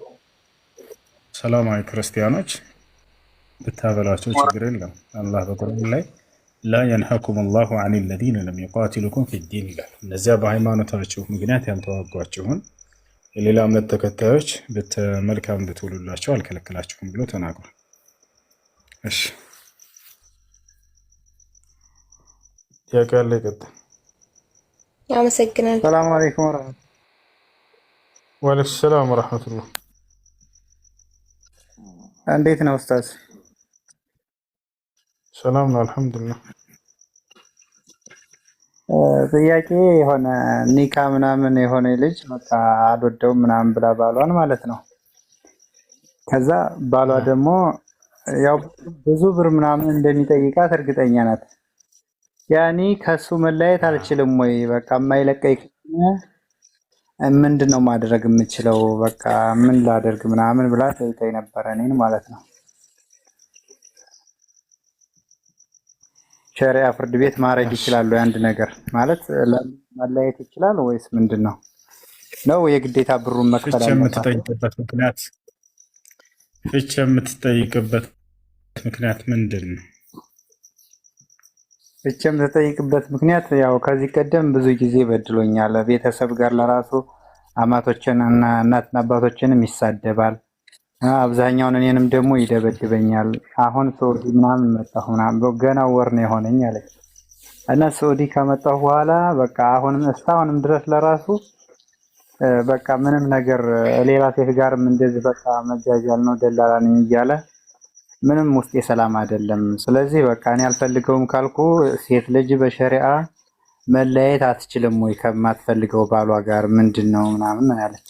ይሄን ነው መስፈርት ያደረገች። እሺ መልካም እንግዲህ ሸሪዓ ፍርድ ቤት ያለውን ችግር በመካከላቸው አይቶ ፍች የሚያደርስ ከሆነ የዛኔ እንትን ትላላችሁ። ሸሪዓ ፍርድ ቤቱ ኒካህን ያወርዳል። እንትን ይዳለው የለውም። ለምሳሌ ከነዚያ መካከል ከነዚያ መካከል አሁን ከጠቀስከው መካከል ፍችን የሚያስከስቱ አሳማኝ ምክንያቶች ቤተሰቦቿንና እርሷን መሳደብ፣ ይሄ ባህሪው ከሆነ መሳደብ የዛኔ ፍች ያስጠይቃል። እንዲሁም ከእሷን በሚጎዳ መልኩ የሚደበድባት ከሆነ የዛኔ ይህ ፍች የሚያስጠይቅ ነገር ነው። ስለዚህ እውነት በዚህ ከሆነ ፍታኝ ብለው እምቢ ካለ በሸሪዓ ፍርድ ቤት ኒካሁን ማውረድ ይችላል። አየሽ ብር መክፈል የለባትም ማለት በቃ ብር ስጪ ብሎ እምቢ ካለ ብር ስጪ ካለ አይቻልም፣ አትሰጠውም። ምክንያቱም አሳማኝ የሆነ ምክንያት አግኝተበት ነው። እሺ አመሰግናለሁ። ሰላም አለይኩም። ወአለይኩም ሰላም ወራህመቱላህ። እንዴት ነህ ወንድማችን? እሱ ዳኝ አልሐምዱሊላህ። ጥያቄ ነበረኝ። እሺ የመጀመሪያው ጥያቄ ሰለምቴ ናትና ጓደኛዬ ወንድሞቿ ጋር ያኒ አጅነቢይ ናት አይደለችም? አይደለም፣ ችግር የለም። አጅነቢ አይደለችም፣ መህረም ነች፣ ከዘመድ ነች። ወንድሞቿ የስጋ ወንድሞቿ ናቸው። ኩፍር ላይ መሆናቸው ዝምድናን የሚያቋርጥ ነገር አይደለም። ስለዚህ ችግር የለም። ሁለተኛው ጥያቄ ደግሞ ህፃን ልጅ ነበረ እናት አባቱ ሲሞቱ ያጠባችው ካፊር ናትኝ እና ልጁ አድጎ የሴትዮዋ ልጆች ለሱ አጅነቢያ ናቸው አይደሉም? እንትን ናቸው፣ መሕረም ናቸው። ጥቢንም አያጠፋም። እነዚያ በትክክል የጥቢ መስፈርቶችን አሟልቶ ከሆነ የጥቢ ወንድምነትና እህትነት ይከሰታል። የጥቢ መስፈርቱ ሁለት ነው። አንደኛ የጥቢው ጊዜ በ2 ዓመት ደረጃ ላይ መሆን አለበት። በ2 ዓመት ደረጃ ላይ መሆን አለበት ከተወለደ ልጁ እንትን እስኪል ድረስ ማለት ነው። 2 ዓመት እስኪሞላው ድረስ። ሌላኛውና ሁለተኛው ደግሞ ምንድን ነው? የጥቢው መጠን 5 ጊዜና ከዚያ በላይ ሊሆን ይገባል። ከ5 ጊዜ በታች የሆነ ከሆነ 3 ጊዜ ወይም 4 ጊዜ ብቻ ከሆነ ይሄ ልጅ የጠባው የጥቢን መስፈርት አላሟላም። ይህን ይመስላለሽ። መርሐባ።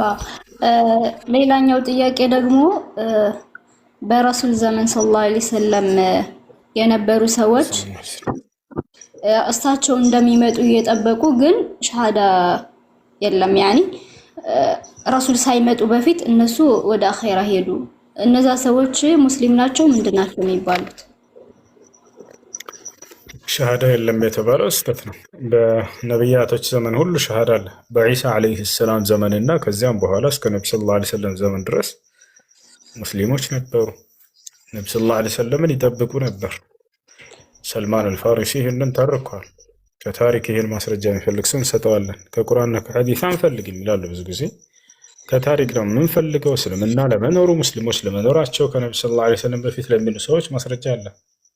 ማን ከተባለ ሰልማን አልፋሪሲ። ሰልማን አልፋሪሲ የእሳት አምላክ የሆነ ሰው ነበር። ከዚያ በኋላ የዒሳን ትክክለኛ ተከታዮች አግኝቶ አንድና ብቸኛ የሆነውን አምላክ አላህን የሚያመልኩ ዒሳ እንደ መልእክተኛ የሚቀበሉ የመጨረሻው ዘመን ነቢይ ሙሐመድ ሰለላሁ ዐለይሂ ወሰለም ይመጣል ብለው በተስፋ ሲጠብቁ የነበሩ ሰዎች ነበሩ። አማኞች ሙስሊሞች ነበሩ። ይወቻል። ከዚያ በኋላ ዒሳ ዓለይሂ ሰላም ማን ነው ነቢ ሰለላሁ ዐለይሂ ወሰለም በመጡ ጊዜ ወዲያው እስልምናን ተቀበለ። ሌላ እና አብደላህ ብኑ ሰላም አይሁድ ነበር፣ የአይሁድ ሊቅ ነበር ለዚያው። እርሱም እንዲሁ ነቢ ሰለላሁ ዐለይሂ ወሰለምን ከሚጠብቁ ከነበሩት አማኞች ነበር። ስለዚህ እነዚህ ሁሉ የታሪክ ማስረጃዎች ናቸው በራሳቸው እነዚህ እና ሙስሊሞች ሻሃዳ ይዞ ነበር እና ስለዚህ ምን አልሽኝ? ረሱል እንደሚመጡ አምነው ሲጠብቁ የነበሩት ሙስሊም ነው የሚባሉት ማለት ነው። አዎ አዎ። እሺ አላህ በቁርአን ላይ ተናግሯቸዋል። ከመጽሐፉ ባለቤቶች መልካሞች ነበሩ እያለ ይገልጻቸዋል። ለይሱ ሰዋአን አለ እኩል አይደሉም አለ። ሚን አህሊል ኪታቢ ኡመቱን ቃኢማ ከመጽሐፉ ባለቤቶች በእኔ ትእዛዝ ላይ ቀጥ ያሉ ነበሩ እያለ ይናገራል። ያ ማለት በዒሳ መንገድ ላይ ሆነው ሲጠብቁ የነበሩ አሉ እስከ ነቢ ሰለላሁ ዐለይሂ ወሰለም ጊዜ ድረስ። ለብዙ ፍርቃ ነበር አንጃ ነበር የተከፋፈሉት። ወፍተረቀት ነሳራ ዐለ 72 ፍርቃ እንዳሉት ነቢ ሰለላሁ ዐለይሂ ወሰለም ክርስቲያኖች ለ72 ተከፋፍለዋል እንዳሉት። ነገር ግን ከነዚያ ሁሉ ከ71ዎቹ በጥመት ላይ ነበሩ ካሉ በኋላ ነቢ ሰለላሁ ዐለይሂ ወሰለም አንዷ ደግሞ የመሲሁ ትክክለኛ የዒሳ ተከታዮች እነርሱ ደግሞ አማኞች ነበሩ ብለው ተናግረዋል። አይ መርሐባ። ሌላኛው ጥያቄ ደግሞ የረሱል እናትና አባትስ? አላሁመ ሰሊ ዐላ ሙሐመድ። የነቢያችን ሰለላሁ ዐለይሂ ወሰለም እናትና አባት ከአህለል ፈትራ ናቸው። አህለል ፈትራ ማለት በአንድ ነቢይና በአንድ ነቢይ ዘመን የነበሩ ሰዎች ናቸው። እነዚያም ያለፈውን ነቢይ ትምህርት ያላገኙ እንዲሁም ደግሞ የቀጣዩን ነቢይ ትምህርት አሁንም ያላገኙ አህለል ፈትራ ተብለው ይገለጻሉ። ገብቷቸዋል። የነቢያችን ሰለላሁ ዐለይሂ ወሰለም እናትና አባት ዒሳን አግኝተዋል? አላገኙም። እሺ ነቢዩ ሰለላሁ ዐለይሂ ወሰለም ነቢይነታቸውን ዘመን አግኝተዋል? አላገኙም። ስለዚህ ከአህለል ፈትራ ናቸው። ታዲያ ይህንን ሰነድ ጊዜ ብዙ ሰዎች ያንን ያለፈውንም ይህንንም አላገኙም እነዚህ አካሎች። ስለዚህ እነዚህ ሕክማቸው ለብቻ ነው። አላህ ስብሐነሁ ወተዓላ ነገ የትንሣኤ ቀን መልእክተኛ ስላልደረሳቸው እነዚህ አካሎች ነገ የትንሣኤ ቀን መልእክተኛን ያስነሳላቸዋል። የቂያማ ቀን በአላህ መኑ በመልእክተኛው መኑ ተብሎ ይነገራቸዋል። ካመኑ ወደ ጀነት ይገባሉ። ልክ የምድር ሰው ዛሬ አምላክና መልእክተኛን እመን ተብሎ እንደሚታዘዘው ግልጽ ነው።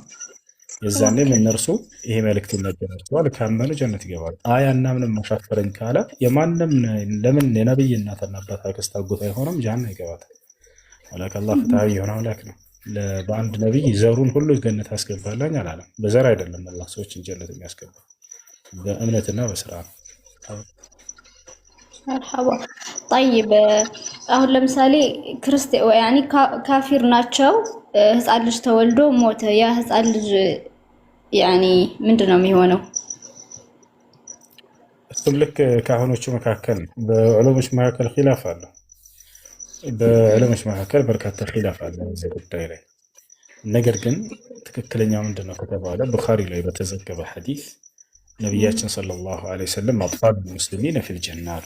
ሙስሊም ህፃናት ልጆች የጀነት ናቸው አሉ። ወአጥፋሉ ሙሽሪኪን ያ ረሱላህ ብለው ጠየቋቸው። አንተ የአላህ መልእክተኛ የከሃዲያን ህፃናት ልጆችስ አሏቸው። ወአጥፋሉ ሙሽሪኪን አሉ ነብዩ ሰለላሁ ዐለይሂ ወሰለም የከሃዲያን ህፃናት ልጆችም አሉ። ይሻራል። ስለዚህ እነሱም እሳት የሚገቡ አይደሉም፣ ያም የጀነት መሆናቸውን ነው የሚገልጸው። ሌሎች ዑለሞች ከአህለል ፈትራ ናቸው ያሉ አሉ። ሌሎች ደግሞ ሶስተኞቹ ምን አሉ? ከቤተሰቦቻቸው ጋር ይከተላሉ እዚያው አሉ። ነገር ግን ይህ ስህተት ነው።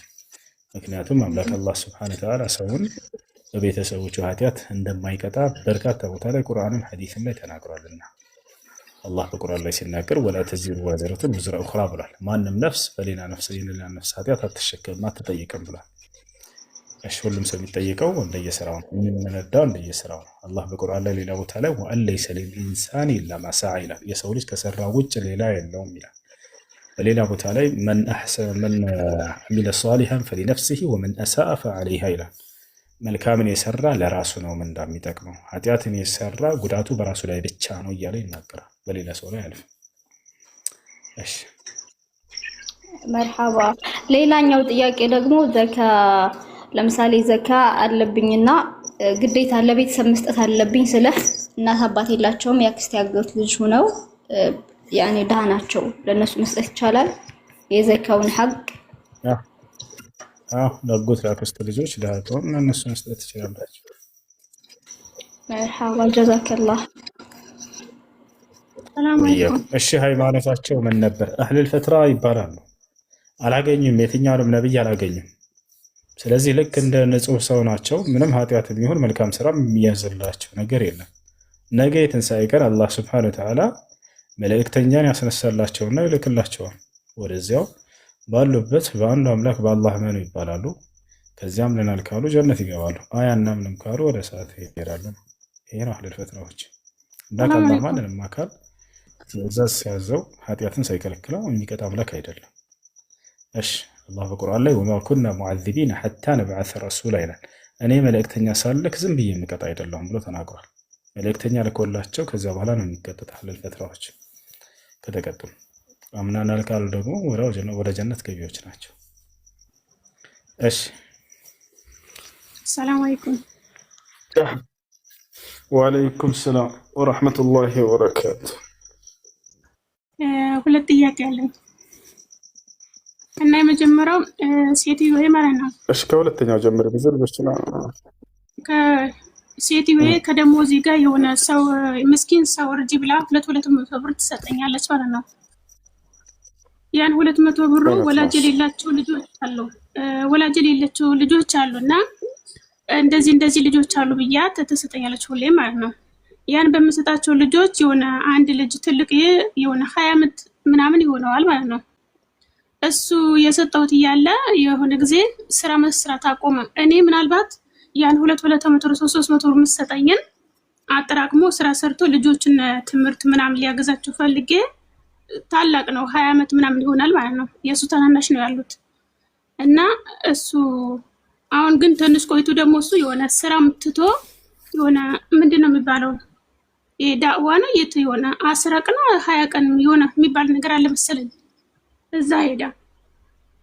እኔ ተናድጄ ደግሞ 40 ቀን ነው የሆነ ግን ብሎ ሄዳ ዳዕዋ ነው መሰለኝ እና እዛ ለምን ሄድክ ብዬ ተናድጄ መላክ አቆምኩኝ ማለት ነው። ምክንያቱም እኔ ልጆቹ ሊረዳ እንጂ እዛ ሊሳፈርበት አይደለም። ሴትዮም ደግሞ እንዲህ ያሉ አባትና ወላጆቹ ደግሞ በመኪና አደጋ ነው ሞቱት ማለት ነው። እነሱን አሳዝነው ለሱ ለልጆቹ ትምህርት እንዲማሩ እንዲረዳቸው ፈልጌ ለሱ አካውንት ተቀብሌ ልክልህ ነበር ማለት ነው። አሁን እሱ መላክ አቁሜ ብሩን ደግሞ ከወንድሜ ጋር አጠራቅሜ የ3 ወር ምናምን አድርጌ አቅመ ደካሞቹን ለረመዳን ፍጥር እንደዚህ ዘይት ምናምን ነገር ገዝተህ አከፋፍልልኝ አልኩት ለወንድሜ ማለት ነው። እና ይሄን ማድረግ ያኔ ስህተት ነው? በሱ ስም ትሰጠኛለች እንደዚህ ትቼ ያለው የሱን አልሰጠውም ብዬ አልነገርኳትም ለሷ ነው። እኔ ዝም ብዬ ለወንድሜ ሰጥቼው አቅመ ደካሞቹን ለረመዳን እንዲረዳልኝ ለወንድሜ ላኩት። እና ይሄን ማድረግ ስህተት ነው? እሺ ሴትየዋ በቀጥታ ለአይታሞቹ ስጭ ነው ያለችሽ ወይንስ ለዚያ ለጠፈባቸው ለዚያ ለሰውዬ ስጭና እሱ ይስጥላቸው ነው ያለችሽ? ለአይቴሞቹ ነው ለነሱ ነው ወላጅ የሌላቸው ልጆች ነው ስጭ የምትለኝ የነበረው ስለነገርኳት ማለት ነው። መጀመሪያ ጠይቃኛለች እንደዚህ እርዳታ የሚያስፈልገው ሰው አለ የምታውቂው አለችኝ። አዎ አልኳት። እንዲህ በመኪና አደጋ አባትና እናታቸው ሞተዋል እንዲህ አሉ ይሄን ነግሬያት በቃ እሺ ለነሱ ልጅልኝ ብላ ሰጠች። በቃ የጠየኩሽ አንድ ነገር ነው። አሎ እሺ ስለዚህ ስጭ ያለችሽ ለየቲሞቹ እስከሆነ ድረስ ቀጥታ ለየቲሞቹ ነበር አንቺ መስጠት ያለብሽ። ከዚያ ለሌላ ሰው ሰጥሽ ያ ሰው ቢበላው ገንዘቡን ኃላፊነቱን አንቺ ነሽ የምትወስጂው። ነገ መልቂያ ትጠይቂበታለሽ። ለየቲሞቹ ስጭ ከተባልሽ በዛ በታማኝነት ለየቲሞቹ ማድረስ ነው። እንደዚያ ነው መሆን ያለበት።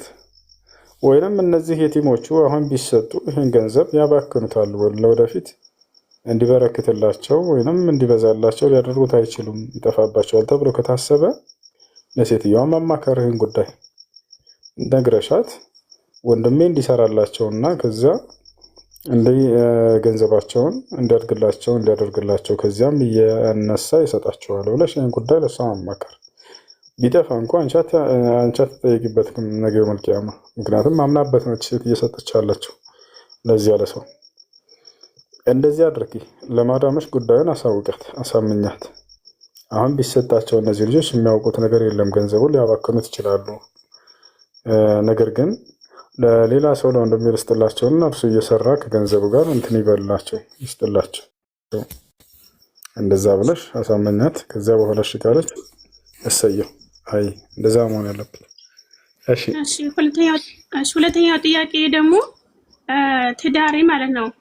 እኔ አሁን ከተፋታሁኝ 1 ዓመት ሙሉ ከእናቴ ጋር ቁጭ ብዬ ነበረ ማለት ከሱ ጋር እንደተለየው ምንም ፍች ሳይሰጠኝ ከእናቴ ጋር ቁጭ ብዬ በ1 ዓመት ሙሉ 1 ዓመት ቁጭ ብዬ ከ1 ዓመት በኋላ ደግሞ ፍርድ ቤት ሄጄ ወረቀት ተቀበልኩኝ ማለት ነው።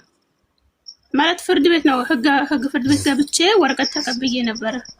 ከዛ አሁን እኔ እዚህ ከመጣሁኝ በኋላ እኔ አልፈታኋትም ይላል ማለት ነው። እሱ አሁን በብዙ ነገር በድሎኝ በብዙ ነገር በቃ አይደለ የትዳር ፍላጎት እንደሌለው ብዙ ነገር ተበድዬ እኔ መጀመሪያ ሳውዲ አረቢያ ነበርኩኝ። ያመጣሁት ምንም ነገር 5 ሳንቲም ሳላገኝ ስቀር በቃ በዛም ላይ ሲበዛም መታይ ማለት ነው። ገና 3 ወር ህፃን እንትን ነበረኝ። ልጁን አንጠልጥዬ እናቴ ጋር ሄድኩኝ። ግን እናቴ ጋር እንደሄድኩኝ አንድ ቀን በስተት ቤተሰቦቹም ሆነ እሱ ምን አልመጡ ማለት ነው። ግን እኔ ተነስቼ እናቴ ጋር ሄድኩኝ። ሳይመጣ ቀርቶ በ1 ዓመት በኋላ ደግሞ በቃ እኔ ፍርድ ቤት ሄጄ ወረቀት ሰጡኝ በፍርድ ቤት ማለት ነው። ብዙ ጊዜ ተመላለሽ ለዛውም እሱ 2 የገባ አልፈታትም አላቸው። ከዛ በኋላ እሺ በቃ ብለው በሽማግሌ አምጣ ተብሎ ሽማግሌ ደግሞ አላመጣም። 2 ቀን ሳይመጣ ሲቀር እኔ ተመላለሽ በስንተኛው ቀን ሰጡኝ ማለት ነው። አሁን እሱ አልፈታዋትም ብሎ ሲያወራ በሆነ ቀን ደግሞ ሙቢ ቤት አዳምጫለሁ የሆነ እንትን ሲያወራ ከፍርድ ቤት ተተቀበለች ፍቻ አይደለችም ሲባል ስለሰማሁኝ እኔ ይሄን ነገር አሳብዞኝ ነው ማለት እሱ ሆነ እኔ ብዙ ነገር እንትን ስለደረሰብኝ ነው። ተህግ የሚበልጥ ነገር የለም ሲጀመር ህግ ነው አንስቶ ሰጠኝ። ዝም ብሎ ችግር ሳይኖርብኝ ምንም ብለው አይደለም መሰጡኝ ማለት ነው። እና አሁን አትችልም ፍች መሆን አትችልም ያሉል። እንዴት ነው ይሄ ነገር? ጨረሽ?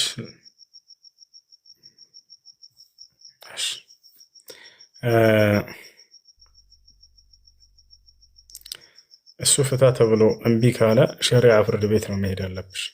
የመንግስት ፍርድ ቤት የማውረድ ስልጣን የላቸው።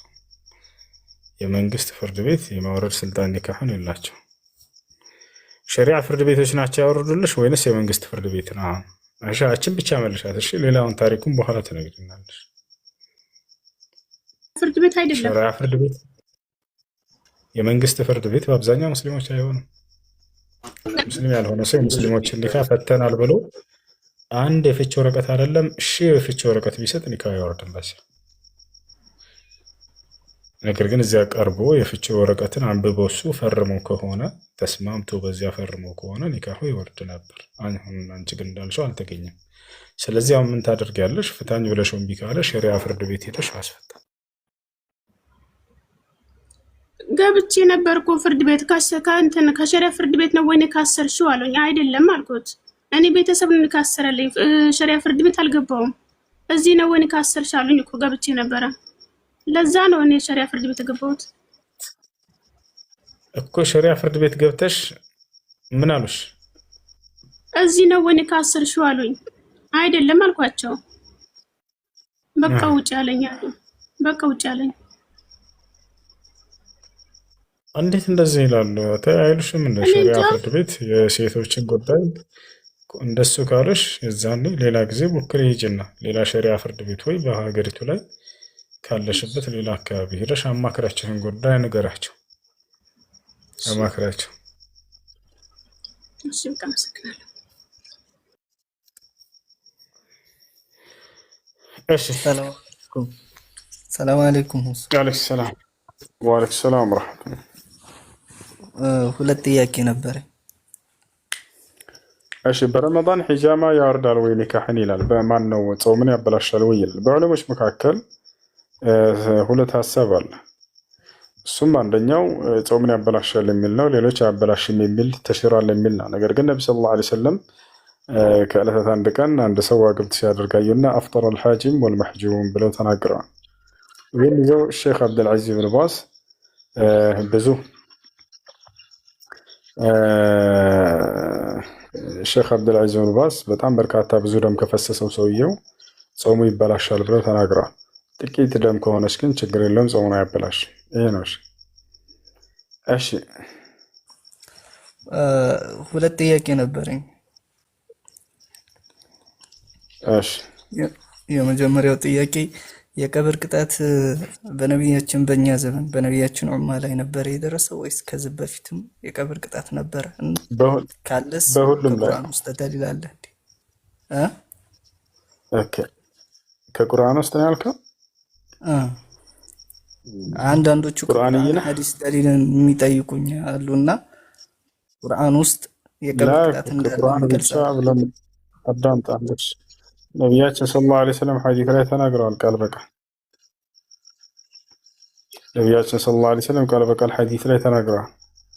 በቁርአንም ላይ አለ፣ ግን ሐዲስ ላይ ነፍ ቦታ አለ። እሱ ቁርአንን ብቻ የሚል አካሄድ የለውም። ሙስሊም የሆነ ሰው ቁርአን ሐዲስን ይዞ ነው የሚሄደው። ነብዩ ሰለላሁ ዐለይሂ ወሰለም ኡቲቱል ቁርአን ወሚስለሁ መዐሁ ብለዋል። ቁርአንን ተሰጠሁኝ ከእርሱም ጋር የእርሱን አምሳያ ብለው ተናግረዋል። ሐዲስን የቁርአን አምሳያ ብለው ገልጸውታል። ምክንያቱም አምሳያ የተባለበት ከምን አንጻር ነው ከተባለ ሁለቱም ከአላህ ዘንድ የመጡ መልእክቶች ሲሆኑ ነብዩ ሰለላሁ ዐለይሂ ወሰለም ሐዲስን ከራሳቸው ተፈላስፈው የተናገሩት እንዳይመስላችሁ። ላ ወማ የንጢቁ ዐኒል ሀዋ ይላል ቁርአን። ሙሐመድ ከራሱ አንዳችን አይናገርም ብለው መስክሮላቸዋል። ታዲያ ከየት ነው የሚናገሩት? ኢን ሁወ ኢላ ወሕዩን ዩሓ፣ እርሱ የሚተላለፍለትን ራእይ እንጂ ሌላን አይናገርም ማለት። ስለዚህ ነብዩ ሰለላሁ ዐለይሂ ወሰለም ሐዲስ ላይ የተናገሩት ከራሳቸው ሳይሆን ከአላህ ሱብሓነሁ ወተዓላ ዘንድ ነው። እንደ አጠቃላይ ከቁርአን ነው የምፈልገው ለሚሉ ሰዎች ይህን ስጧቸው። አላህ በቁርአን ላይ ሲናገር ምን ይላል?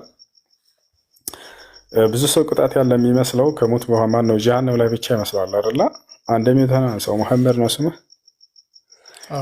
ብዙ ሰው ቅጣት ያለው ጀሃነም ይመስላቸዋል። የዛኔ የውመል ቂያማ ላ ገና ሰውየው ከሚሞትበት ጊዜ ጀምሮ ቅጣት አለ። ማስረጃ ከቁርአን ቃለ ሱብሓነሁ ወተዓላ ወለው ተራ ኢዝ የተወፈ አለዚነ ከፈሩ አልመላኢካ የድሪቡነ ውጁሀሁም ወአድባረሁም። ሙሐመድ ሆይ እነዚያን የካዱትን ሰዎች መላእክቶች በሚገድሏቸው ጊዜ ምን በሚያደርጓቸው? በሚገድሏቸው ጊዜ ነፍሳቸውን ሩሓቸውን በሚያወጡ ጊዜ የዛኔ ምን ያደርጓቸዋል? የድሪቡነ ውጁሀሁም ወአድባረሁም፣ ፊታቸውንና ጀርባዎቻቸውን ይመቷቸዋል አለ። ቅጣቱ የሚጀምረው መቼ ነው? የውመል ቂያማ? ላ አይደለም፣ ገና ሲሞት ጀምሮ ቅጣቱ ይጀምራል ማለት ነው። ገብቷል መሐመድ? አዎ ከቁርአን ቃል በቃል ይሄ የቁርአን አንቀጽ ቅጣት ያለው የቂያማ ቀን እንጂ ከዚያ በፊት የለም ለሚሉ ሰዎች ትልቅ ማስረጃ ነው። በሌላ ቦታ ላይ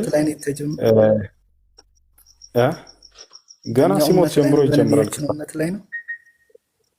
ላ አይደለም የካዱትን ሰዎች ይላል። የካዱት በነብዩ ሰለላሁ ዐለይሂ ወሰለም ትውልድ ብቻ ከሆነ ላ ከዚያ በፊትም ነው ሰዎች ሲክዱ የነበሩት እና ከሃዲያኖችን ብሎ ነው አላህ የተናገረው። ከትውልድህ ብሎ እንትን ኻስ አላደረገው ተخص ያላደረገው ከሃዲያኖችን ሲል ጊዜ ከዛም በፊት ጀምሮ የነበሩ ናቸው ማለት ነው። ያ ነው ከኛ በፊት ከነበሩ እንደው በተዕይን ተናግሯል ወይ ከተባለ አላህ Subhanahu Wa Ta'ala አው ተናግሯል። ማንን ለምሳሌ ከተባለ ፊርዓውንና የእርሱን ቤተሰቦች ከሃዲያኖች ማስረጃ ቃለ Subhanahu Wa Ta'ala حكيا عن فرعون ومن معه من الكفرة ويا قوم ما لي أدعوك وإذ يتحاجون في النار فيقول الضعفاء كزيافة من على النار يعرضون عليها غدوا وعشيا إلى النار أساتم يعرضون عليها بالنرس لا يقربوا بجهنم ساتله غدوا وعشيا بتواتم بما تم على ويوم تقوم الساعة أدخلوا على فرعون ትንሣኤ በምትቆም ጊዜ ደግሞ አሸድ العذاب ብርቱ ወደ ሆነው ቅጣት አስገባቸው ይባላል አለ። አየህ አይደለ? የትንሣኤ ቀን ብሎ የሰዎች ከተነሱ በኋላ ደግሞ ወደ ብርቱ ቅጣት ይገባሉ ሲል አላህ Subhanahu Wa Ta'ala ከዛ በፊት ነው ቅጣቱ የሚለውን ትረዳለህ። ምን አለባቸው? እሳት አለባቸው። አየህ ገብቶሃል? አዎ ስለ ፍርዓውንና ስለ ህዝቦች ሲናገር ብርቱ ወደ ሆነው ቅጣት የትንሣኤ ቀን እንዲገቡ ይደረጋሉ ሲል ጊዜ ከዚያ በፊት አላህ Subhanahu Wa Ta'ala በጠዋትና በማታ ይቀጣሉ እያለ ይናገራል። በቀብራቸው ውስጥ እንደሆነ ይናገራል። ያ ነው በርዘኽ ብሎ አላህ ይጠቅሰዋል የቀብር ቅጣትን። ወሚን ወራኢህም በርዘኹን ኢላ የውም ዩብዓሱን ይላል። ሰዎች እስከሚቀሰቀሱበት ቀን ድረስ የቀብር ህይወት አለባቸው፣ ገና ቅጣት አለባቸው እያለ ይናገራል። አየህ ይህን ነቢያችን ሰለላሁ ዐለይሂ ወሰለም የቀብር ቅጣት የሚል ቃል በቃል ከሆነ የተፈለገው ቃል በቃል ነብዩ ሰለላሁ ዐለይሂ ወሰለም ሐዲስ ላይ በርካታ ቦታ ላይ ገልጸዋል። ሐዲስ ላይ ሲናገሩ ነቢያችን ሰለላሁ ዐለይሂ ወሰለም ተዐወዙ ቢላሂ ሚን ዐዛቢል ቀብር አሉ። ከቀብር ቅጣት በአላህ ተጠበቁ ብለው አስተምረዋል። የቀብር ቅጣት እንዳለ እየተናገሩ ነው። በሌላ ሐዲስ ላይ ነቢያችን ሰለላሁ ዐለይሂ ወሰለም መረ አን-ነቢ ሰለላሁ ዐለይሂ ወሰለም በአስሐቢሂ ዐላ ቀብር ረጁለይን فقال صلى الله عليه وسلم إنهما ليعذبان وما يعذبان في كبير أحدهما كان لا يستتر من بوله والآخر كان يمشي بالنميمة فلعل الله أن يخفف عنهما العذاب حتى ييبسا نبياتنا صلى الله عليه وسلم كانت عندك كصحابة شاشوغار بهنا مقابر سريان لفيالا قتالن قرطونا لهولت كفلوت عندن قتال عندኛው መቃብር ላይ አንደን قتال عندኛው ቀብር ላይ አስቀመጡ። ከዚያም በኋላ ለሰሃቦች ነገሯቸው ኢነሁማ ለዩዐዘባን እነዚህ ሰዎች አሁን በቀብራቸው ውስጥ እየተቀጡ ነው አሉ። አየህ ቀብር ቅጣት እንዳለ ቃል በቃል ተናግረዋል ማለት ነው። ገብቶሃል? ከዚያ በኋላ ወማ ዩዐዘባን ፊ ከቢር አሉ። ይህን ያክል ከባድ በሚባል ወንጀልም አይደለም እየተቀጡ ያሉት አሉ። አሐዱሁማ ካነ የምሺ ቢነሚማ አሉ። አንደኛው ሰው እየተቀጣ ያለው ነገርን ያዋስድ ስለነበር ነው አሉ። ነገርን ከሰው ወደ ሰው ነሚማ ማለት ነው። النميمة معناه نقل الكلام بين الناس بقصد يعني الإفساد بينهما، نقل الكلام بين الاثنين أو ثلاثة أو أربعة بقصد الإفساد بينهما. أما بقصد الإصلاح بينهما فهذا لا يقال عنه نميمة، إنما هو إصلاح كما قال سبحانه وتعالى وأصلحوا ذات بينكم. ነሚማ ወይንም ነገረኝነት ብሎ ማለት በሁለት ሰዎች መካከል ማጣላትን አስባችሁ ከዚህ ወደዚያ ነገርን ማዋሰድ፣ ይሄ ነሚማ ይባላል። ይሄ ክፉ ስራ ነው። ይሄ ለቀብር ቅጣት ይዳረጋል። ነብዩ ሰለላሁ ዐለይሂ ወሰለም ቃል በቃል ተናግረዋል። ሌላኛው የሚቀጣው ለምንድን ነው? ወልአኸሩ ካነ ላ የስተትሩ ሚን በውሊህ፣ ሌላኛው ደግሞ እስቲንጃ ሲያደርግ በአግባቡ አያጸዳም ነበር በአግባቡ አሉ። በሌላ ሐዲስ ላይ የቀብር ቅጣት እንዳለ ነቢያችን ሰለላሁ ዐለይሂ ወሰለም ምን ብለው ተናገሩ? ተነዘሁ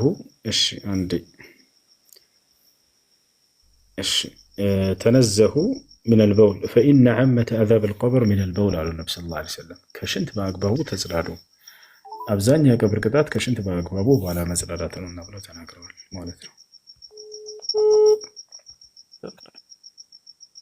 እሺ ወደ ሁለተኛ ጥያቄ ልግባና ስለ ዑذር ቢልጀህል እስቲ ሄሎ ሰላም ነው፣ እንዴት ነሽ? አለ አልሐምዱሊላህ። ቅድም ቀን ላይ አውርቼክ ነበረ። ይቅርታ እስካሁን ስለቆየሁ ከስራ ገና መግባት ስለሆነ። እሺ ችግር የለም። እሺ አይደለም ነበረ። አየሽ እስልምናን መቀበል ፈልገሽ ነው? እሺ የምለውን ቃል አብረሽ እየተከተልሽ በይ። አሽሀዱ አላ ኢላሃ ኢለላህ ወአሽሀዱ አነ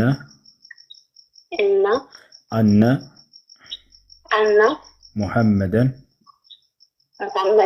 ረሱሉላህ።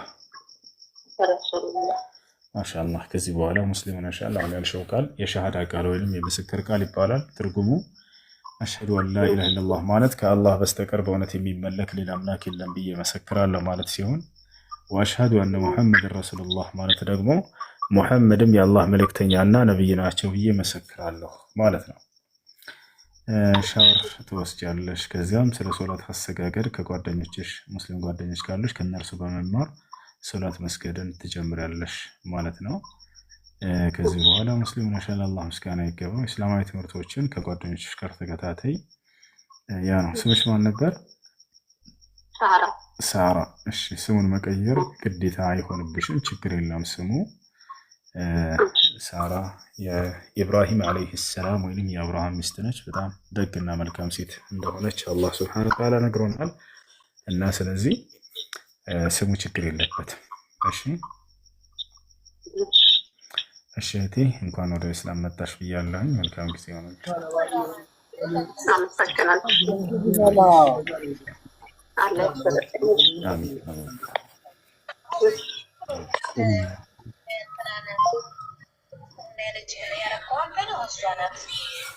እሺ ጥያቄ ያለው መቀጠል ወደ ሁለተኛው ጥያቄ ማን ይቦ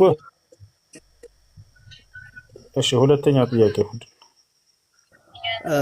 እስቲ ስለ ዑذር ቢልጀህል ማብራሪያ ስጠን ትንሽ። ብዙ ሰዎች ስለ ዑذር ቢልጀህል እኛ አካባቢ ላይ ትንሽ ያደናገሩን ስለሆነ መርሐባሽ።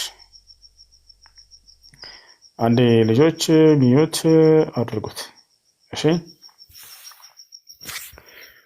العذر بالجهل ثابت في الكتاب والسنة، قوله سبحانه وتعالى وما كنا معذبين حتى نبعث رسولا، ولقوله سبحانه وتعالى رسلا مبشرين ومنذرين لئلا يكون للناس على الله حجة بعد الرسل وكان الله عزيزا حكيما، ولقول النبي صلى الله عليه وسلم إنه لا يسمع بي أحد من هذه الأمة يهودي أو نصراني ثم لم يؤمن بي وبالذي أرسلت به إلا كان من أصحاب النار. الله በቁርአን ላይ ሲናገር ወማ ኩና ሙዐዚቢነ ሐታ ነብዐሰ ረሱላ ይላል። እኔ መልእክተኛ ወይም ነብይ ሳልክ የምቀጣ አይደለሁም ይላል። በሌላ ቦታ ላይ ሩሱለን ሙበሽሪን ወሙንዚሪን አለ። መልእክተኞችን ልኬያቸዋለሁኝ አብሳሪዎችና አስጠንቃቂዎች አድርጌ ሊአላ የኩነ ሊናሲ ዐለላሂ ሑጃ በዐደ ሩሱል። መልእክተኛ ከተላከ በኋላ ነገ የትንሣኤ ቀን ሰዎች በአላህ ላይ ማስረጃ እንዳይኖራቸው ዘንድ፣ ስለዚህ መልእክተኛ ካልደረሳቸው በአላህ ላይ ነገ የትንሣኤ ቀን መልእክቱ አልመጣልንም ብለው ማስረጃን ማቅረብ ይችላሉ ማለት ነው። ዑዝር እንዳላቸው ያሳያል። ነቢያችን ሰለላሁ ዐለይሂ ወሰለም ቃል በቃል ሐዲስ ላይ ሲናገሩ ምን አሉ? ኢነሁ ላ የስመዑ ቢ አሐድ ሚን ሃዚሂ ልኡማ የሁድዩን አው ነስራንዩን ثመ የሙት ወለም ዩእሚን ቢ ወቢለዚ ኡርሲልቱ ቢህ ኢላ ካነ ሚን አስሓቢ ናር አሉ። ነፍሴ በእጁ በሆነችው በአምላኬ በአላህ ስም እምላለሁኝ አሉ። እኔ ከተላኩለት ትውልድ እስከ ዓለም ፍጻሜ ድረስ የሚገኝ አንድም አይሁድ ወይንም ክርስቲያን ወይንም የሌላ እምነት ተከታይ እኔ የተላኩበትን መልእክት ኢስላምን ካልተቀበለ እንዲሁም የእኔን ነብይነት ካልተቀበለ ሰምቶና ደርሶት አሉ። ተመልከቱ፣ ሰምቶ ደርሶት ያልተቀበለ ሰው ከዚያ በዚያ መንገድ ላይ ቢሞት የገሃነም እሳት ነው ብዬ በአላህ ስም እላለሁኝ አሉ። ስለዚህ እዚህ ቦታ ላይ ሑጃ መድረሱን እንደ መስፈርት አስቀመጡ። ካልሰማስ ይሄ ሰው የእሳት ነው ማለት አንችልም ማለት ነው። እያረለ ለምሳሌ እንውሰድ። እነዚህ ሰዎች ኢስላም ባልደረሰበት አካባቢ ተወለዱ። አይሁድ የሆኑ ክርስቲያን የሆኑ የትኛውም እምነት መንገድ ላይ ግን ኢስላም አልደረሳቸውም። የሆነ ገጠራማ ቦታ ላይ ስለ ነቢ ሰለላሁ ዐለይሂ ወሰለም ነብይነት በህይወት ዘመናቸው አልሰሙም። ግን መስቀል አንጠልጥለው አደጉ፣ ሞቱ። እነዚህ ሰዎች አያቸው። እነዚህን ሰዎች አላህ ዝም ብሎ ጀሃነም ያስገባቸዋል ወይ? ላ አምላክ አላህ ጀሃነም ያስገባቸውን ፍትሃዊ የሆነ አምላክ ነው። አምላክ አላህ ጀሃነም የሚያስገባው ምን አይነትን ሰው እንደሆነ ታውቃላችሁ? ለአቅመ አዳም ደርሰው ለአቅመ ሔዋን ደርሰው አይምሯቸው የሚያገናዝቡበት እድሜ ላይ ደርሰው ኢስላም ደርሷቸው ነቢዩ ሰለላሁ ዐለይሂ ወሰለም ነቢይነታቸው ደርሷቸው አልቀበልም አሻፈረኝ ያለን ሰው ነው የሚቀጣ። እያቸው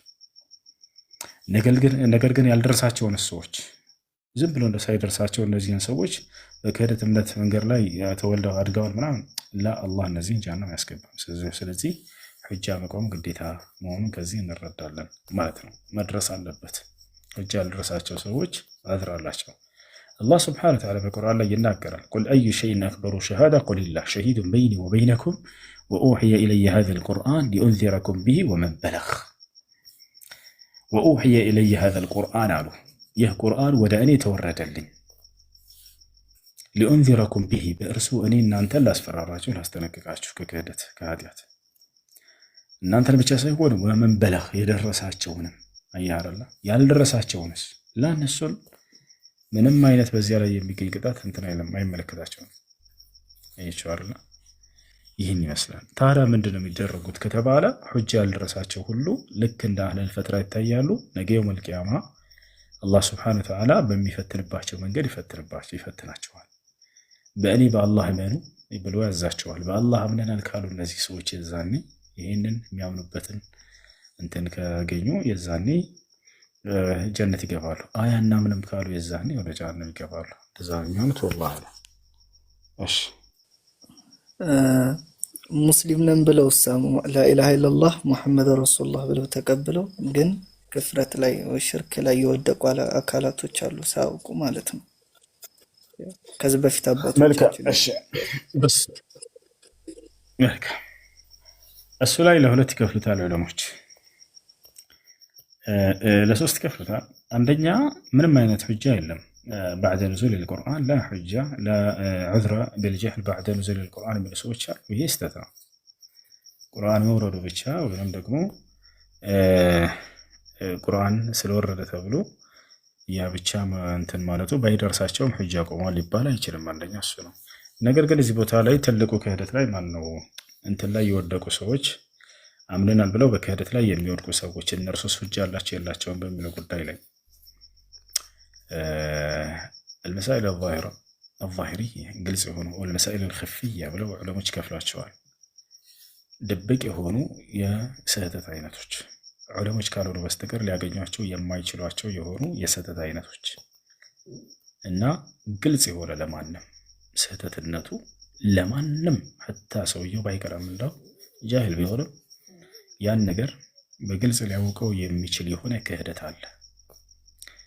مثل من يسجد لغير الله كالله ውጭ እንደሚሰግድ ሰው ومثل من يسب الله ورسوله والإسلام والقرآن فهؤلاء الذين وقعوا في هذه الأشياء لا عذر لهم كما قال الشيخ ربيع المدخلي رحمه الله تعالى ግልጽ በሆኑ ጉዳዮች ላይ ከሆነ ምንም አይነት ዑዝር አያስፈልገውም። ለምሳሌ ሰውየው አላህን ቢሳደብ ሙስሊም ነኝ እያለ አይ ዑዝር እንስጠው ይሄ ሰውዬ አላህን መሳደብ ወንጀል መሆኑን አያውቅምና ነው እንድናለን እንዴ? ላ አንልም። እነዚህ ምንም ዑዝር የላቸውም። መጥቶ ነብዩ ሰለላሁ ዐለይሂ ወሰለም ቢሳደብ አይ ዑዝር አለው ወይ? ላ የለውም። ይሄ ሰው ኢስላምን ቢሳደብ ዑዝር አለው? ላ የለውም። ቁርአንን ቢሳደብ ዑዝር አለው? ላ የለውም። አይ ይሄ በጣም ግልጽ የሆነ ጉዳይ ነውና ነገር ግን ደብቅ የሆኑ المسائل الخفية ብለው ሼኽ ረቢዕ ይናገራቸዋል። ደብቅ የሆኑ ነገራቶች ከሆኑስ ያንን ዑለሞች እንጂ ከሄደው ካላብራሩለት ሊያውቀው የማይችል ማንኛውም ጃሂል የሆነ ሰው እናንተ ብትሰግዱም ብትጾሙም እነዚህ ግን ሽርኮች አሉባችሁ ከነዚህ ልትርቁ ይገባል ተው ትላቸዋለህ። በተለይ ደግሞ በአህለል ቢድዓ ተሸውደው ከሆነ አያረላ ለምሳሌ በርካታው ብዙሃኑ የሀገራችን የገጠሩ ማህበረሰብ ይሰግዳል፣ ይጾማል፣ ዲኑን በጣም ይወዳል፣ አላህን ይወዳል፣ መልእክተኛውን ይወዳል፣ ኢስላምን ይወዳል፣ አይሳደብም፣ አይዘልፍም። ግን በሱፊያ መሻይኾች ተሸውዷል። ከአላህ ውጭ ማን ወልዮች የሚባሉን መጣራት ወደ አላህ የሚያቀራርብ መስሎት ቀላል ነገር አድርገውት ሸውደውታል። ሹብሃ ጥለውበታል። እውነት መስሎታል ይሄ ነገር። ታዲያ ይሄንን ነገር እኛ ልንገልጽላቸው ነው እንጂ የሚገባው ይሄን ምንም የማያውቅ ማህይም ያልቀረ ህዝብ ሄደን በቢድዓ ባለቤት የተሸወደ እናንተ ካፊሮች ናቸው አንላቸውም። ላ ያ ጀማዓ ላ እነዚህን ካፊሮች ናቸው አንላቸውም። ይወጣል። በዚህ ጊዜ ምን እናደርጋለን ከተባለ نفرق بين الفاعل والفعل فنحكم على الفعل بأنه كفر ولا نحكم على الفاعل إلا بعد إقامة الحجة ونكشف له الشبه التي ألقيت عليه من قبل دعاة الصوفية والأحباش قلت على الرلا ميسروا السرع شركة وبلان حكم ما استطيع له ويأهن شلاله الذي يدعو غير الله ويستغيث بغير الله هذا شرك بالله عز وجل ነገር ግን ያ ሰው ሙሽሪክ ነው ለማለት ያንን ሁጃ ልናቆምበት ይገባል። ያ ነገር እንደ ተወሰለ አድርገው ሸውደውታል። ተወሰል መስሎታል ይሄ ሰው ወርቷል አይደለ? ለእርሱ ደግሞ ይሄንን ነገር ዓሊም አይደለም፣ ያንን የሚያገናዝብ አይደለም። ስለዚህ ያንን ተሸውዷልና እኛ ሄደን ተውሂድ ተወሰል ነው ብለህ የሸወደ ነገር ብለን እንገልጥለታለን። የተጫነበትን ነገር ይሄ ሽርክ ነው። ከአላህ ውጭ ሌላ አካል ማምለክ ነው። ከአላህ ውጭ ሌላ አካል አምልኮ መስራት ነው። ለከረገከው በኋላ አይ አንተ ወሃቢያ ነህ ትናንት መተህ እያለህ የሚያሽሟጥጥ ከሆነ ከዚያ በኋላ ቃመት ዓለይሂ ልሑጀ ተሕኩሙ ዐለይሂ ቢልኩፍር። ሰላም አለይኩም። ሰላም ወረሕመቱላሂ ወበረካቱ። እሺ ወያኩም አንድ ጥያቄ ነበረኝ። እሺ ስለ ኒቃብ ነው። አንድ ልጅ ነበረችና ኒቃቢስት ነበረች። አባትዮ ደግሞ አልፈለገም፣ አወለቀባት። እሷ እየፈለገችው ምን ማድረግ አለበት? ነገው መልቂያማ ይጠይቃል። ይሄ ሰው ልጁን እንዳው ልበሽ ብሎ ሊያዛትና ወይንም እንትን ሊላት እንጂ ሊያጠነክራት እንጂ የሚገባው ያንን ነገር አውልቂ ሊላት አይገባም በፍጹም። ይሄ ተገቢ አይደለም። ነገው መልቂያማ ይጠይቃል ይሄ ሰው። እሷስ ምን ማድረግ አለባት? የአባቷን ትእዛዝ መጣስ አለባት? ላ ነቢያችን ሰለላሁ ዐለይሂ ወሰለም ላ ጣዓተ ሊመክሉቅን ፊ ማዕሲየት ልኻሊቅ ብለዋል። ፈጣሪን በማመፅ ላይ ፍጥረታትን መታዘዝ አይቻልም ብለዋል። የፈጣሪ ትእዛዝና የቤተሰብ ትእዛዝ ከተጋጨብን የፈጣሪ ትእዛዝ ነው መቀደም ያለበት። አላህ ተሸፈኑ እያለ ቤተሰብ አትሸፈንም ቢል ላ የአላህ ትእዛዝ ነው መቀደም ያለበት። قال النبي صلى الله عليه وسلم من أرضى الله بسخط الناس رضي الله عنه وأرضى عنه الناس ومن أرضى الناس بسخط الله سخط الله عليه وأسخط عليه الناس. አላህን የሚያስቆጣ ነገር በመስራት ሰዎችን ያስደሰተ ሰው አላህን ይቆጣበታል፣ ሰዎችም ወደፊት ይቆጡበታል አለ ነብዩ ሰለላሁ ዐለይሂ ወሰለም። ለጊዜው ቢወዱት የሚመስለው ቢሆንም እንኳን ነገር ግን ሰዎችን ቢያስቆጣም ቢሆን አላህን የሚያስወድድ ነገር አላህን የሚያስደስት ነገር የሰራ ሰው አላህ የሚወደዋል። ነገ ደግሞ ሰዎች በጊዜያቸው ይወዱታል ሲረዱ ጊዜ ነው ብለው ተናግረዋል። ስለዚህ ሁሌም ቢሆን የአላህ ትእዛዝ እና የቤተሰብ ትእዛዝ ቢጋጭ ማንም ትእዛዝ ቢጋጭ